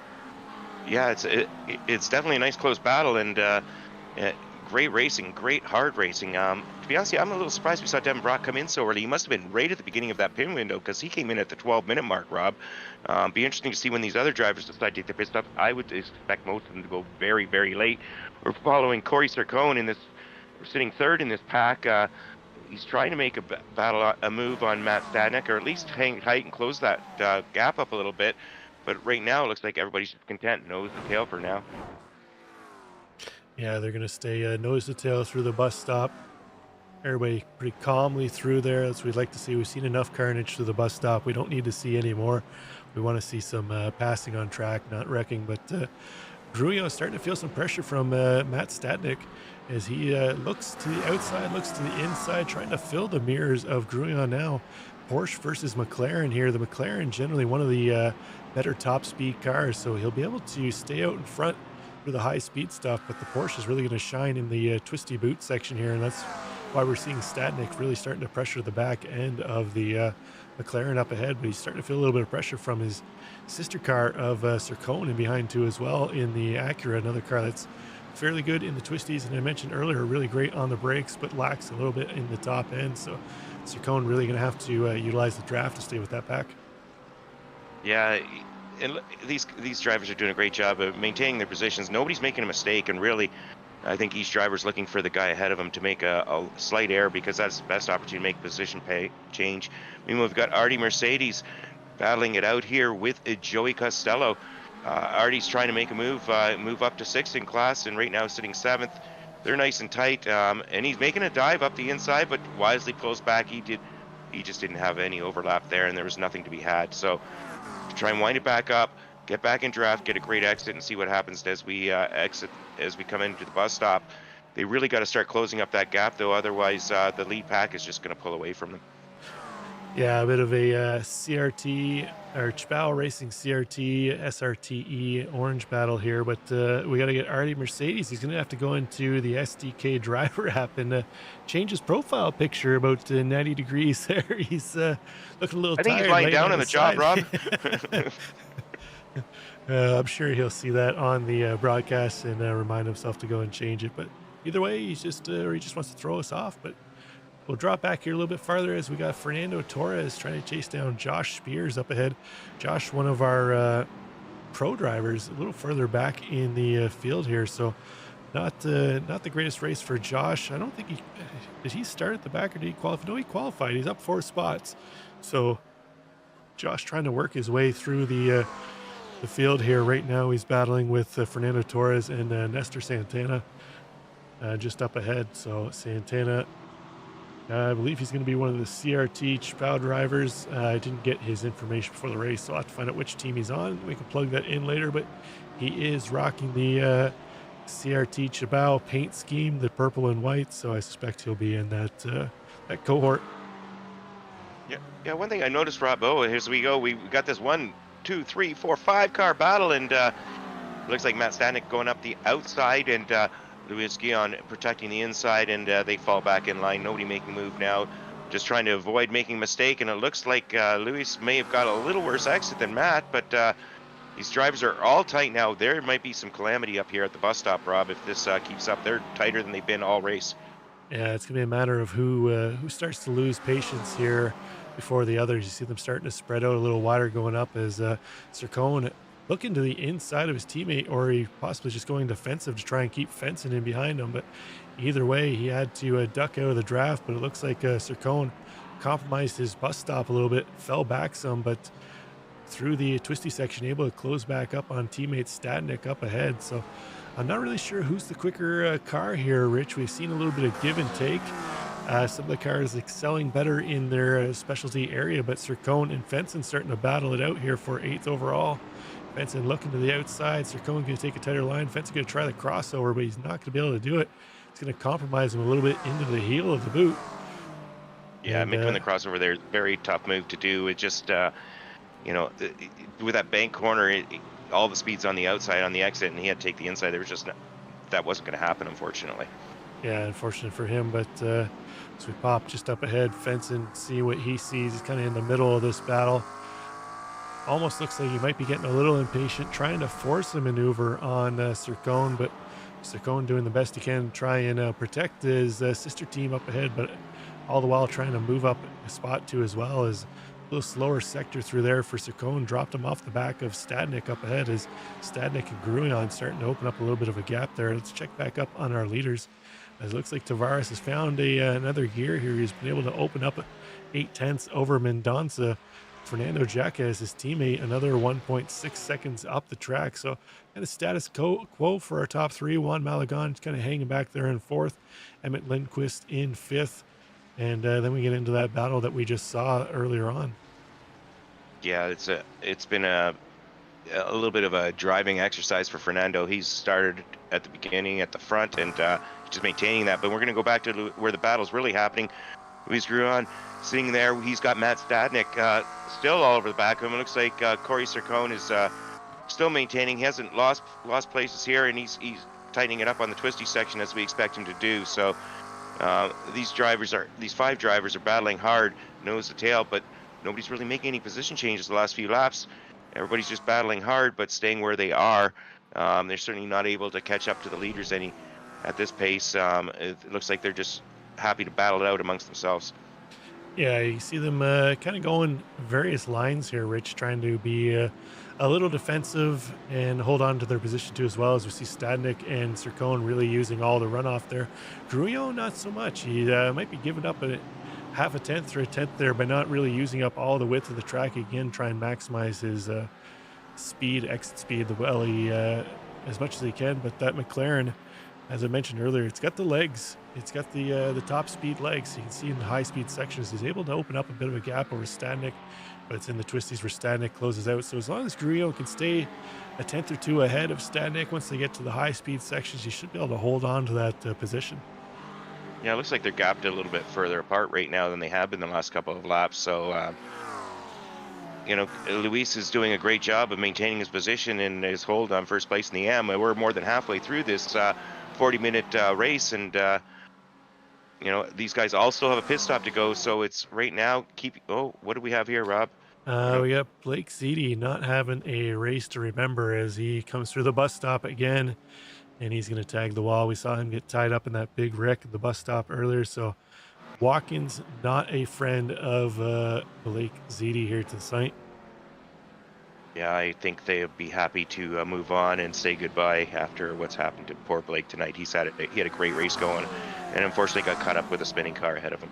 Meanwhile, we're back in this amateur battle. We've got Luis Grullon still holding on to the lead over Matt Stadnik. Pete Majaya rounding out that 5-car train going on, and it looks like right behind him we've got Artie Mercedes trying to catch up to them. He's not too far behind. If they keep battling up there, he might get right back into that draft. Yeah, if they keep jockeying, that's all Mercedes needs. He's still got plenty of time to be a factor in that battle if they can jockey a little more and help him up there. As you see his wiper going to clean off the little bit of tire and rubber debris on the windshield as he runs a little wide through the exit there into the last two corners and then the penultimate corner. So Artie Mercedes would love. Oh, looks like he's going to come in for his pit stop. So we're past the halfway mark. Artie Mercedes is going to come in for his service. And let's take a look. Who was our earlier driver? Devin Brock was our first driver that pulled off into the service. So Brock back in 19th place. See kind of lap times he's been putting in. 145.2 last time by.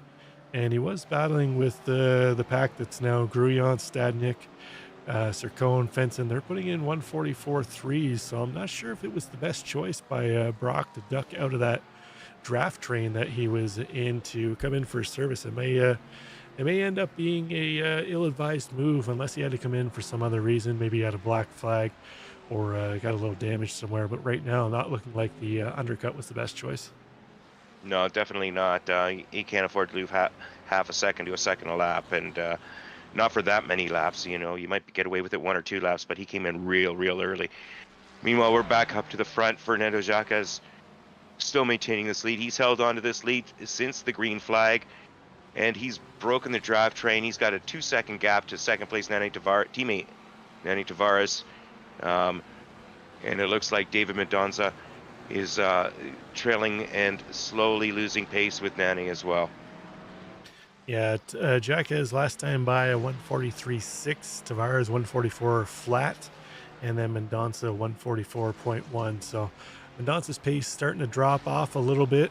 See if he's possibly just saving his stuff here. Maybe he's fuel saving a little bit, lifting, coasting a little bit to try and catch up through the pit stops. We'll have to see when they drop in. But our first pro driver into the pits, Emmett Lindquist, and then we see looks like Sircone and Fencing going to come in too as well and behind. So more of our drivers starting to pop into the pits here, Rich. Yeah, the pit window is definitely wide open. We're 24 minutes, almost 25 minutes into this race of the 40-minute scheduled, and pit stops, great opportunity. It'd be interesting to see how this works out for Corey Sircone, because he was in a nice close battle with Luis Grullon and Matt Stadnik. These two drivers remaining out, nose to tail. It's just a matter of, is that undercut going to work? Is he going to come out with traffic or with a drafting partner? Because if you don't, it's always faster if you've got somebody to clear the air ahead of you. Yeah, no doubt. Well, we saw Sircone and Fenson were in that pack together, but it looks like Fenson was able to leapfrog Sircone through the pit cycle. So that was interesting. A little quicker pit stop for the McLaren of Fenson versus the Acura of Sircone. And then we got Joey Costello in between them. I'm not sure if Costello has come in for his pit cycle too as well. So that's an actual battle for position between Fenson, Costello, and Sircone. So interesting to see. We'll see if Fenson now, he was kind of stuck at the tail end of that draft train that we were featuring, unable to really make a move. So we'll see if he's able to use the high speed of the McLaren to kind of stretch out now And once pit cycles cycle through, if he's able to leapfrog Stadnik and Druyon. Yeah, it's definitely going to be interesting, and we'll see if Luis decides that this is the time to take his pit stop, and he is. He looks like he's coming down, and he's gone into pit lane, and but He's Matt coming solo. Stadnik is staying out, and away we go. We're gonna, we got to wait another lap or two to see how everybody washes through here, Rob. Interesting, but look here, Rich. Pete Magia has closed that gap. He was back behind that pack, but as they've cycled through for pit stops, he hasn't pit as well as Stadnik. He's almost in the draft range. Magia might be a factor here if he can get up closer into the back of Stadnik. They might be able to come back out into that pack.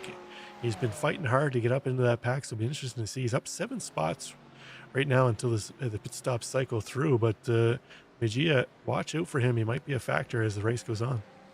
Yeah, Pete's having himself a great race so far. Like I said, up 6 spots, and here we go. Luis Grullon exiting the pits and coming right out in front of this pack. It's going to be interesting. Looks like he's got the run, but the other guy's got a little more speed. So William Fenson trying to make a move. He's definitely got the momentum, but did Luis get out in front in time? We'll see. Yeah, he's going to have colder tires, but I think he's got enough of a gap to hold that position into the bus stop. Looks like Fenson's going to stay tucked in beside, so be interesting to see strategy playing out. So Grullon able to hold on to a spot right now. Sircone looks like the one that was affected the most out of the pit stop cycle. A little slower pit stops here. Let's see if we can take a look at it looks like Corey Sircone was 1 second longer in the box than the other guys, and that's evident on the track.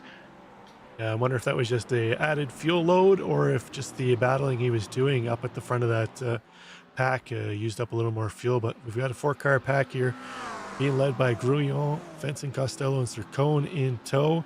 Looks like Pete Magia and Matt Stadnik into the pits now, and Luis Grullon in behind. No, that's not Grullon. Who is that coming in behind them? That's Nestor Santana, sorry, coming in behind. So we'll see where these 3 come back out on track as we pick up Grullon leading that pack. They're heading into the final couple corners. It's going to be close.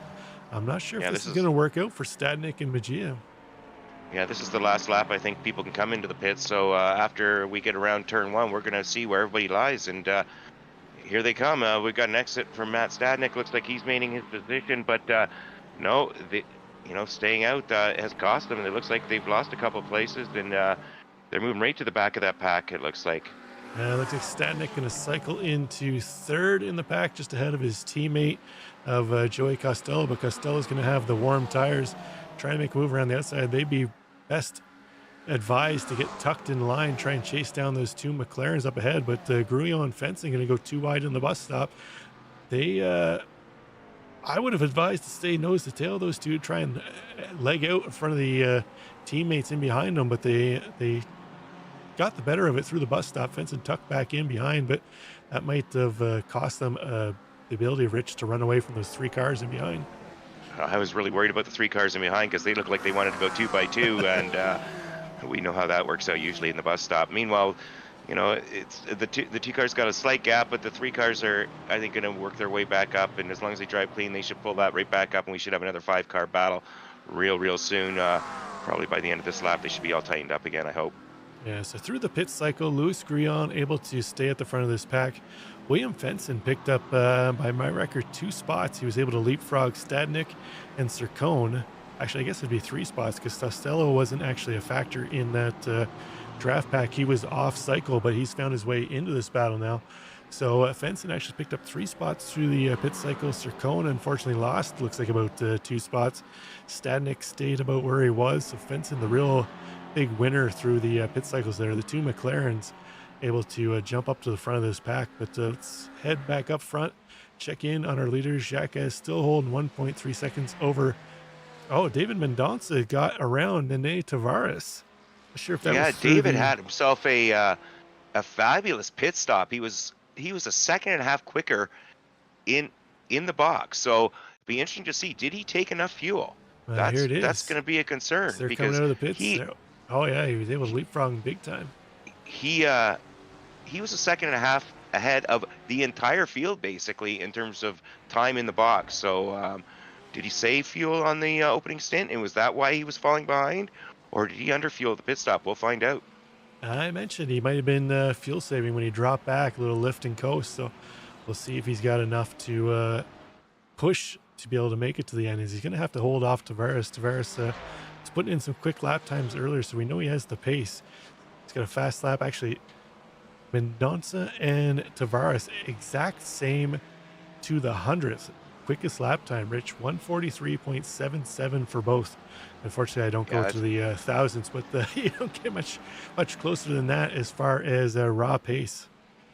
Yeah, and Juan Malagon also, he is only 4/100ths behind, and but meanwhile, the fastest lap of the race belongs to Fernando Jacques.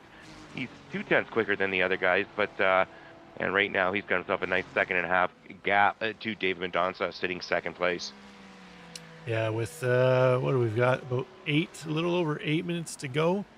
We've still got plenty of time here to play out, but right now Mendonça looking like the Galaxy brain move through the pit strategy right now, as we see Tavares getting a little loose through turn one, get up on the curbing, had to collect it up a little bit. That's going to allow Mendonça to open up a couple tenths over him too as well. So Tavares looks like he's trying to push it as hard as he can to try and close back that gap on Mendonça up ahead.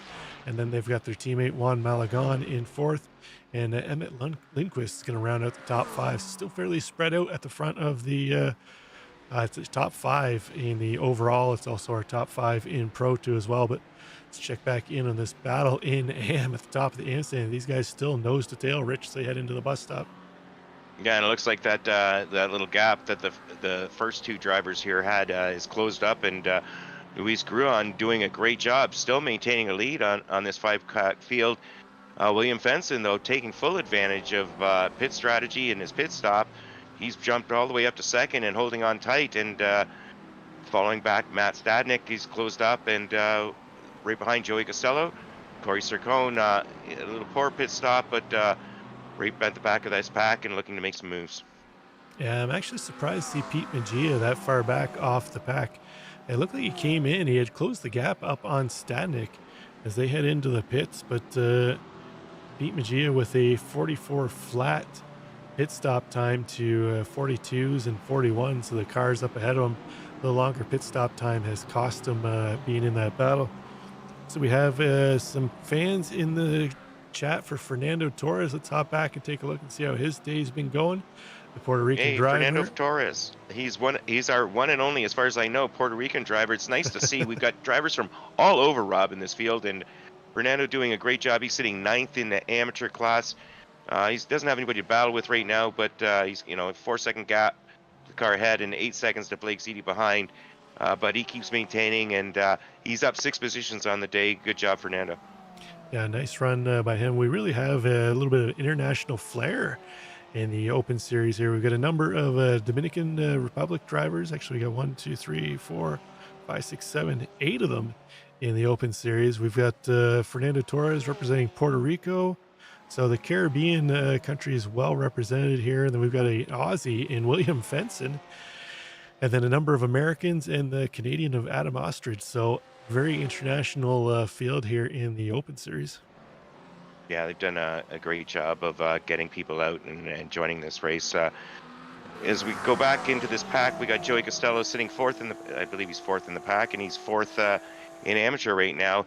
He's following Matt Stadnick. These guys aren't really making any moves. It's go time, guys. We are almost 35 minutes into this 40-minute race. If you want to bump up onto the podium, it's time to get going, because nose to tail isn't going to cut it at the end of this race.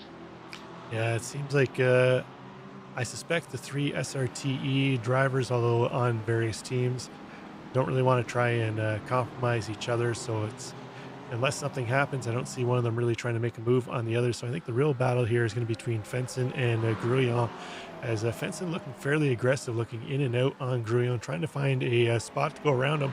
But the Dominican Republic driver, Gruillon, cold as ice right now, hasn't really offered up anything that we've seen all throughout the race for the drivers in behind, able to hold off the charge. But as they head into turn one, and Gruillon holding tight, up and over the curbs, nicely utilizing all the runoff he can without getting the off track, and Fenson nothing you can really do but just kind of sit there in the draft and hope for a mistake. Yeah, and Gruon's just run, pretty much a picture-perfect race so far. He's only up one position, but he hasn't made any mistakes. He drove great defensively when he had to, and just maintained his lead. And once again, he gave nowhere for William Fenton to really go, and they just remain in position as they are. Fenton's going to have to take another opportunity later on if he can. Yeah, I mentioned it in the pre-show of the Fix series. Watkins, a track I love, but it really doesn't offer a whole lot of overtaking opportunities, Rich. And we're seeing it here in this battle where, really you got turn one, and unless you really want to be brave and throw it in the bus stop, where we've seen how that's worked out numerous times this evening, you really don't have much other overtaking opportunities except for right here when they're heading into the heel of the boot. That's about it. And even then, you really don't have much of a straight to really get a run. You have to kind of hope that somebody doesn't get a great exit out of the toe of the boot, as we see Fenton, a little bit of a connection issue there. Yeah, but let's go back up towards the front. We got David Mendoza. The gap to Fernando now is almost 3 seconds, so Fernando is just pulling away and walking away. And Nani Tavares is 3/4 of a second behind him, so let's hope David's got enough fuel to hold him off, because right now Tavares is definitely in draft range at the tail end of it, so he doesn't want to fall any further behind, or else his opportunity for second is gone. Yeah, Tavares has been able to take about 1.3 seconds out of the gap between he and Mendoza last couple laps. So I think Mendoza's fuel strategy might have cut the fuel strat a little tight, and he's having to lift and coast a little more than he really wanted to, as we see Tavares into the draft, really getting a nice run into the bus stop here. Now the battle is on for P2. We got about 2 minutes, 15 seconds to have this lap and possibly one more to battle it out. We'll see how Mendoza's defensive game is here now that he's gotten around Tavares, and now he has to try and make that Porsche as wide as he possibly can. Yeah, and wow, Tavares is definitely closing that gap, Rob. I'm definitely a little worried for Mendoza at this stage. The last lap is really going to tell the tale of, does he have enough fuel? Does he have enough to push it to the limit? Because he's going to have to, because Nani Tavares not content for second with third place. He wants to get up onto second. David Mendoza driving great lines, so making the full use of that runoff. And this is going to be a great last lap, I think. Meanwhile, we're coming up. It looks like we may have some traffic up ahead, lap traffic up ahead here, Rob. So hopefully that does not play a part in this battle. Yeah, they got the lap GT3 of Bryce Bombeck up ahead, but I think they might catch him on the front straight, so it shouldn't be much of a worry, as there's the white flag waving. Barney letting them know this is the last time around, so we'll see if that lap traffic plays a role at all, as Mendoza trying to hold off the Ferrari of Tavares in behind. See if he's able to utilize any draft off those two AM cars up ahead. First up is Bryce Bombeck.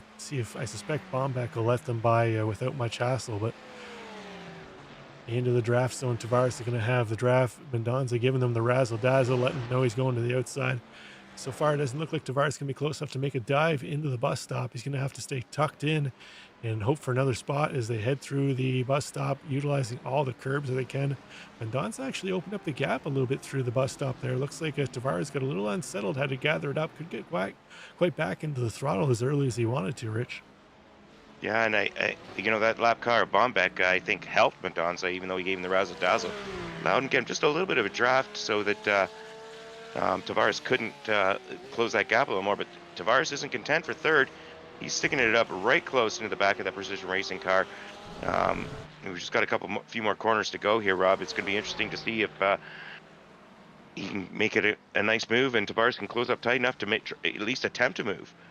Yeah, I'm not sure he's going to be close enough to make the move. Mendoza goes wide. Tavares goes wide too as well.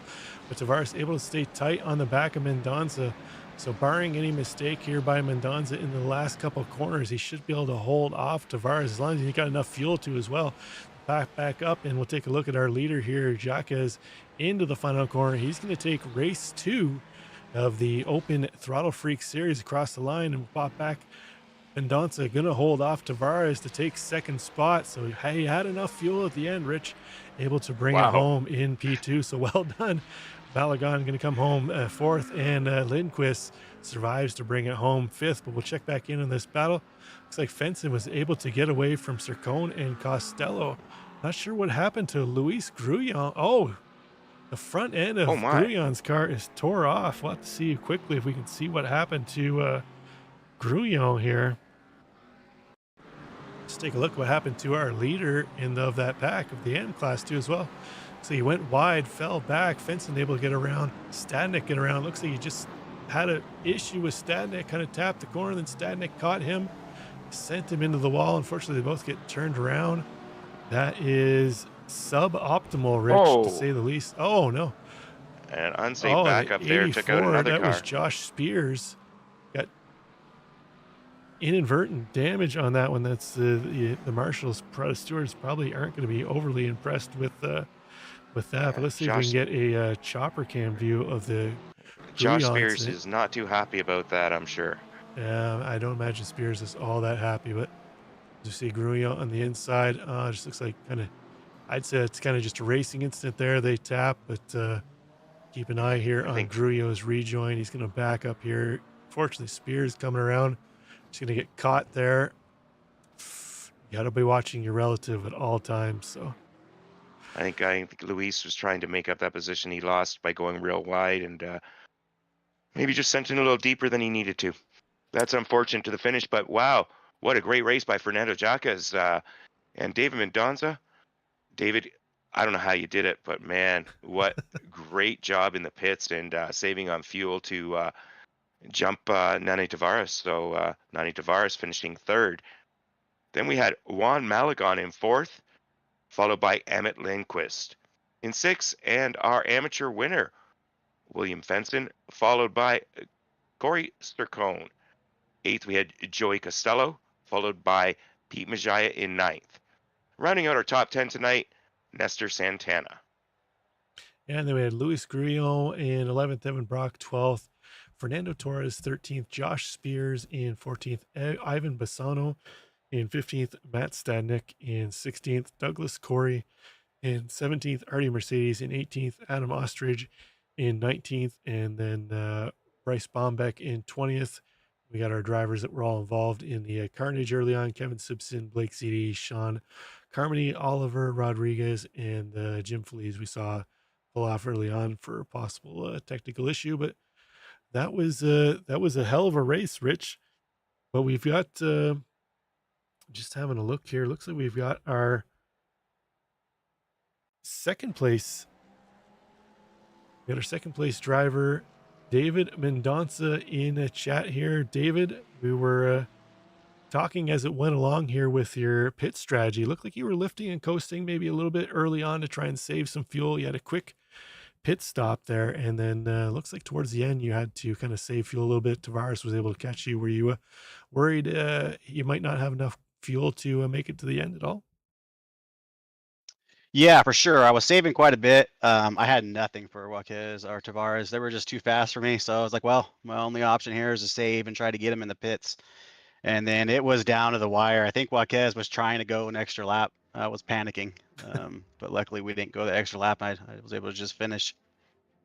Yeah, I think it was close. I think it was only down to about 10, 15 seconds before we were going an extra lap. But was the fuel strategy something you set out from the very start to pick up, or was that kind of just played as the race went on when you saw you didn't quite have the pace to keep up with Fernando up ahead? No, I mean, the Porsche is kind of tricky here towards the end of the stint, and I kind of set up my car hoping to stay in the draft. And if I could just stay in the draft, I would have been okay. But I had a couple little mistakes, and I lost the draft. And then as soon as I lost it, I completely changed my strategy and went for fuel saving. Well, excellent done. You were able to hold on to P2. Next week we head to where are we heading? Algarve. How confident are you in Algarve? Some of our fixed drivers didn't even own the track yet, so they had to put in a bunch of time this coming week. But your familiarity with Algarve, you rate on a level 1 to 10. How are you feeling about it? 10. I'm from Portuguese descent, so it's like a shoe-in. Perfect. Well, my wife would be glad to hear that. Her family's all Portuguese too as well, so she'll have a new fan favorite to cheer on in the broadcast. So well done, David. Congrats on the P2, and we hope to see you up top at the front of the standings again next week at Algarve. Anybody want to shout out before we let you go? Yeah, for sure. You guys, I mean, you guys are doing an awesome job. Thanks for the good work. And then for all the admins at Throttle Freaks, thanks for putting us together. And then, of course, Solpec and Solpec Precision Racing and Abruzzi. I couldn't do it without those guys, and I can't wait for the rest of the season. Perfect. Well, good luck next week, David. We hope to see you back up top again. All right, thanks, guys. Okay, Rich, I believe, is this Fernando we have here, or is this Yeah, I'm here. F? Okay, Fernando. Sorry, I will have to get you to change your name to your iRacing name just so we can recognize you next time. But Rich, you caught up with Fernando and have a talk about his race. Hey, Fernando, congratulations on a victory. That was a well-run race, start to finish. Did everything go according to plan for you there? Yeah, I'm really happy with the result. Thank you guys for this event. It's also well organized and pretty fun. Yeah, everything went well. I was racing with about 5 wing, so at the end it was really hard to keep the car on track. But I'm really happy, and it was pretty easy or more easy to go in the front than be in the back because the chicane is really hard on the back. So I think that it really helped me a little bit. No, it was a well-run race, and we got to catch a lot of your action. Fabulous job. It's unfortunate. It looked like your teammate got jumped in the pits by David, but overall, it looks like you guys had a great strategy tonight. I believe we may have been pronouncing your name wrong all night, Fernando, and for that we apologize. Could you just say your name for us so we've got it right for next race? Well, it's Fernando Jaques, but Okay. yeah. Perfect. We won't forget for next week. We've heard it said a couple of different ways, but we've got it now. Congratulations once again. You had a great race last week. Fabulous win tonight. Are you comfortable? Have you raced at Algarve before? What was that? Have you raced where we're going next week to Algarve? Well, no, that's a track that I really have to learn a little bit. This track I know really well, but the next track I have to put some time on it because David is a really good driver. As you saw, he saved about 3 seconds just in the pits. So yeah, we have to go to the limit and practice a lot. That was a great display, and I'm sure you're going to put the time in. We're looking forward to seeing what you can do on a new track for yourself.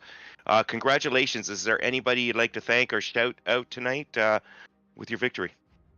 Well, yeah, of course, all my friends and also the team. We have been really supporting between all of us. So that's why we are getting good times because we all help out everybody on the team. So thanks to them and also to my wife that is always there watching the race and stuff like that. So and thanks to you guys. It's a really good event. I really hope it gets better every day and you guys continue like that. Well, excellent. Well, congratulations once again. We look forward to seeing you next week and get practicing. Thank you so much, my brother. Good night. Okay, that was Fernando Jaques. Let's bring a couple teammates in here on sister teams. Joey Costello and Corey Sircone are second and third place in the AM class. So I don't know who wants to take the question first, but was there any team orders there amongst you guys to not really battle towards the end? No team orders from us. We were kind of really all on the same pace there, and I don't think anyone needed to take a dive to try to lose some times to the race in front of us. So I still think we always thought that our race was for P1 and 2 in AM. So lost it to William today, but no, I think we were all just similarly paced. Now, Corey, you were kind of embroiled in the battle early on with was it Gruillon and was it that was just ahead? It's Stadnik, one of your other teammates here, you guys. you guys kind of all staggered your pit stops. Was that something? Are you guys all in a Discord chat together? Is it something you talked about, kind of not going in together, or to go in together, or is it just kind of you just kind of played it out as the race went on? I just kind of played it as the race went on. I figured we are kind of being held up there a little bit, so I was a little too nervous to make my pit too early, because that hurt me earlier in the week when I was running officials, and that was kind of my thought that maybe I can get out ahead, pitting 2 or 3 laps. I don't even remember how many it was now, but trying to undercut him, get in front, and then if I got in that position, I could help out to get Matt back up there with me. Definitely. But didn't work out in my favor. Well, he got the second step on the AM podium, so in the end, I guess it did work out fairly well for you. But Joey, I'm just kind of looking at the pit stops times. Like you were actually the second fastest pit stop time out of the entire field. Is that something you worked on at all this week, or were you just kind of finding spots to lift and coast throughout this one to save some fuel? Or yeah, that surprises me a little bit actually. Yeah, you had a 41.5. I think the next fastest was a 40.3 with David Mendonça, who admitted to us he was lifting and coasting, but everybody else was in the 42, 43 range. Yeah, I was doing some lifting where I could, but kind of gotten to a point where I felt like I would have had a battle behind me with, I believe, Artie. And I decided to go in early so I could run some clean laps by myself. I wasn't really in a draft, and there was no benefit on track. So I think I did have a nice pit entry and had done some lifting early, so that probably led to the short stop. No doubt. What did you guys see on that last lap incident between who was that? That was Stadnik and Gruyon. You guys see that at all as you were coming up in your mirrors, or? I think we kind of saw that coming a couple corners ahead. Just given how hard everyone was fighting. I honestly, my plan was to back off a little bit, but then I saw Joey coming up behind me, so I didn't want to hold him up or cause an incident between us. And honestly, I can't believe I made it through that there on that. What would that have been? Second to last turn, I think it was. Yeah, turn 9 that was, it looks like. Yeah. Yeah. Well, yeah, I was kind of just going into all that with, caution, figuring everyone's fighting pretty hard for this, and coming down to the last lap, I was happy where I was. So. No doubt. Next week we head to Portimao, to Algarve circuit. Joey, you have much experience with Portimao? Yeah, I raced there a bit last season in IMSA. Big fan of the track, nice technical sweepy track. So I'm looking forward to racing there. I'm sure the pace will be high from this field, but really great place to lap and race. Yeah, you're both in the Acuras. I had made mention on the broadcast where it seems like the Acura doesn't quite have the top speed that some of the other cars have, but it's a little better in the braking and a little better in the twisties than, say, maybe the McLaren or the well, we got no Mustangs in the field here, but are you guys liking the new Acura, Joey? You feeling comfortable with it, or is it something you're still kind of getting your grips with? Yeah, I mean, I'm enjoying it. I will admit that your comment about it being a weed whacker engine is not false, but so the excitement inside the car is not always there, but I do like how it turns. I drove it last season as well, so feeling really comfortable with it this season. Excellent. And Corey, much experience with Portimao for you as well for next week? I've raced it once or twice back in IMSA. Most of it was in the LMP2. Maybe a race or two in the GT3s, but it's a great track. Looking forward to it. It's going to be a lot of fun. Excellent job, guys. Well done on your AM podium. Anybody you want to shout out before we let you go? Corey, we'll let you go first. Just shout out to the guys on the team. We all ran a great race. Kept it clean out there, and it was fun running with them. Looking forward to doing it again. Excellent. And Joey, yourself? Yeah, of course. Team SRT, good prep with Matt and Jim, particularly this week, to get me up on pace. And wife and family. Thanks, Rob and Rich.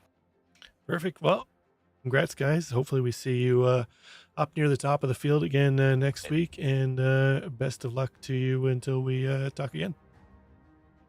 Thanks. Thank you. Okay, that was Joey Costello and Corey Sircone. Rich, that's going to pretty much wrap I got a it couple up things for- to add here, Rob, if that's okay. Well, shit, don't let me stop you, Rich. Well, once the mouse starts going, it never stops. First of all, I just like to point out, last week you called it a weed whacker engine. Today it was a vacuum cleaner. I'm wondering how low it's going to go next week. So that was my first comment, and that was mostly for Joey because he reminded me of you calling it a weed whacker motor. And then the second thing I want to say is an early happy birthday to our producer and lead broadcaster, Rob Goatee Campbell. I hear rumor has it that it's your birthday tomorrow, Rob, and I just wanted to wish you a happy birthday. It is 16 again tomorrow, Rich. 16 again. It only comes once every 20 years. So uh, thanks on that. But as far as the Acura, there's still plenty of range. I still have a Dustbuster and plenty of other things I can throw at it. But thanks for that, and thanks to everyone that joined us this evening. We'll be back next week at Portimao, Algarve, another one of the tracks I really enjoy. It's going to be vastly different, Rich, than the two tracks we've been to so far this season. It's got all kinds of elevation changes, some blind corners, so it'll play a whole nother set of complications for our drivers to try and master next week. So until then, for Richard Swindells, I'm Rob Campbell, and we'll see you next time. Good night.